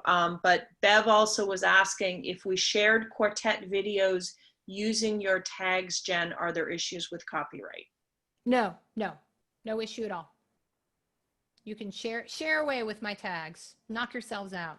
Megan makes a great point. Thank you, Megan. You're right. If it's recorded, if you're, so for instance, when we do fizz-ups, my, on our Zoom rehearsals, my fizz-up team uses recordings of artists, and those get muted on Facebook when we put the recording up there because it's an actual recording of the artist that you cannot share copyright-wise. But if you are singing it and performing it yourself, that's when the blanket license comes into play. Thank you for that distinction, Megan, because that's important. And Susan Easterbrook wants to know what fizz-up is. Oh, I'm sorry. Physical warm-ups. That's what we call our physical warm-ups. We call them fizz-ups. So if we're doing physical warm-ups, they'll usually play music that we move along with. And since that's pre-recorded, copyrighted recording, Facebook will mute that on our rehearsal recording. So it just looks like we're dancing to nothing, which is kind of funny. My husband was actually kind of flattered because they muted part of his virtual band thing. And he said, wow, we sounded so much like the original recording that Facebook muted part of it. And I was like, wow, that's pretty awesome. Good stuff, Megan. You're exactly right. Any other questions? These are great questions about copyright and posting music. There's nothing else in the chat or the Q&A right now related. Okay, fabulous. So let's talk about Meetup just a little bit. So Meetup is basically this online, I'm going to say thing because I'm using technical terms right now, where people can go online and look for events that are happening in their area that they may want to join. And they can be anything from game nights to just get-togethers at Panera and stuff like that, to chorus rehearsals. So in using Meetup, it's a great way to let people know if they're just looking for something, like I think it was Michelle from earlier who said she was just looking for something for her, is to create an account and create that recurring event that is your rehearsal. But here's the thing that that really you need to be aware of. Well, first of all, you can actually connect your Facebook account to Meetup. So you can kind of work those two things together and make people really aware of the events and the rehearsals. Oh, and I meant to say too, you can also make your rehearsal a Facebook event where people can check in publicly to that event. And that's been kind of cool, just to have members in my chorus check into our rehearsal and say, I can't wait for rehearsal to start, or yay, another Scenic City rehearsal, I'm so excited. And that kind of shows people in the area, here's a place you can check in, here's our rehearsal, and people are so excited to be a part of that. But I think in Meetup also, it is important to have member buy-in with Meetup. Any member can have a free Meetup account. And the cool thing is, once they have that free Meetup account, they can check in to the Meetup event that is your rehearsal. So then what happens when someone is looking through Meetup and trying to decide what they want to participate in, they see this event that has, you know, maybe 15 or 20 people who have checked in saying that they're going. They are more likely to go to an event like that rather than if you just set up that isolated account and there are 0 people actually participating. So in my opinion, it's very important for your members to remember to get on Meetup and check in for that event, so that when people are looking, they're like, oh, a lot of people are going to this. Maybe this is something that I should check out as well, because it's popular on Meetup. So it takes a bit of doing, but it's worthwhile. And yes, exactly right, Megan. Same thing can work for Facebook events where people can check in, and the more people who've checked in, the more popular and the more appealing that event is to whoever's looking at it. Meetup is free for your members, but it is a good idea to have a paid account for the chorus.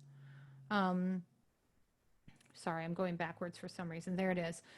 Yeah, I know. Megan is an awesome social media coordinator. I'm just saying. So it's a great idea to have a paid account, because then you can actually set up the events. There's a lot more that you can do with the paid account, but you only need one paid account for your chorus, and you have to decide if you want to make that investment. And then the members can sign up for free and check into that particular event every week. And we actually set up a little reminder on our website that would just send out saying, hey, remember to check into our Meetup event. And we had several people come through the door, Meetup. In fact, Brittany, the one I showed you the video of, she came through Meetup, and they have, for the most part, stayed, which has been wonderful. How am I doing on time? Mercy. Good. So I was just about to say, we've just got a couple of minutes left. Yes. We've got just a loop back to the copywriting question. Yes. So the question is, do individuals or quartets who want to post tags need to get permission to use them? I do not believe so, no, because they are, there's also like a length of a song that falls under copyright as well. But again, because these are being sung and they're not recorded, recording artists who have, you know, created that to get an income, you are fine posting tags on Facebook.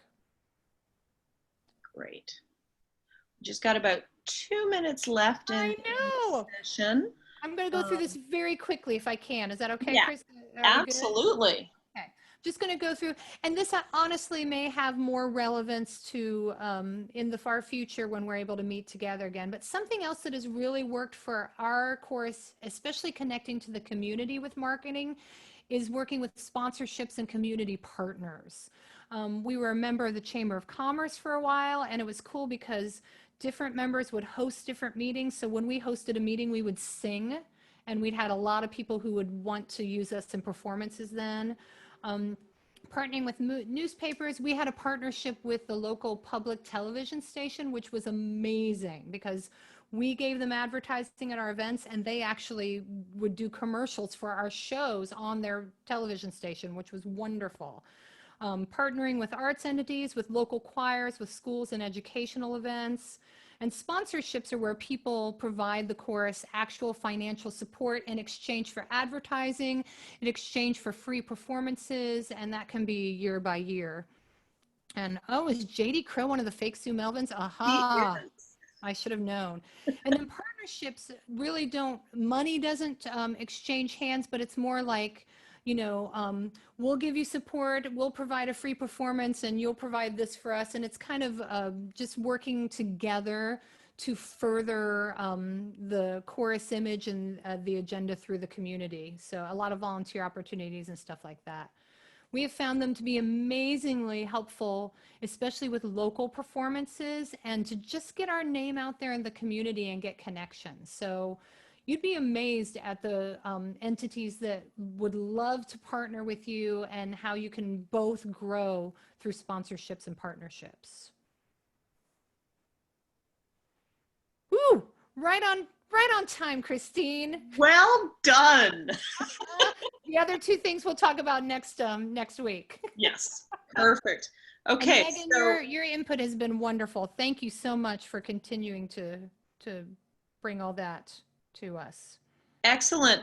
Suzanne, can you unmute yourself? Then I think you're going to wrap things up for today. Yes, thank you, Jennifer. It was awesome. I'm like on information overload, and I'm not even responsible for membership marketing in my chorus. So I know that we did have some participants from North Metro, and I'm so happy that you guys were on here. And I did get a message from Erin. She did want to apologize that she's been on back-to-back calls this week, and she's going to ask for the link, and she's going to catch up when she has a minute, but she wanted me to apologize for her not being here today with us. I don't think Erin has enough to do. She's going to be on next week. So thank you everyone for joining. And Jennifer, if you could see us all, we're all clapping. Look at the chat, then. There's a So great. I think we benefited from sharing as well, sharing our own experiences and things that are going on right now. And I feel full, and I'm so excited for next week. I think it's going to be the icing that we all need, and to keep us motivated for these next months. It's something that we're looking forward to. Anyway, I can put a little plug in just quickly for everybody that's still on the call. We are going to be starting up some monthly education events, an hour and a half at most, on every third Saturday of the month. And by the next 16th note, I'll have a schedule out for everyone, and some great exciting news for the fall as well, for a all-day music school event that we're going to have. So we're going to keep the information flowing because I think it keeps us motivated. Again, Jennifer, thank you so much for your time. Thank you, Sue and Christine, for coordinating with us all together. Good job, Can't wait team. to see you next week. Woohoo!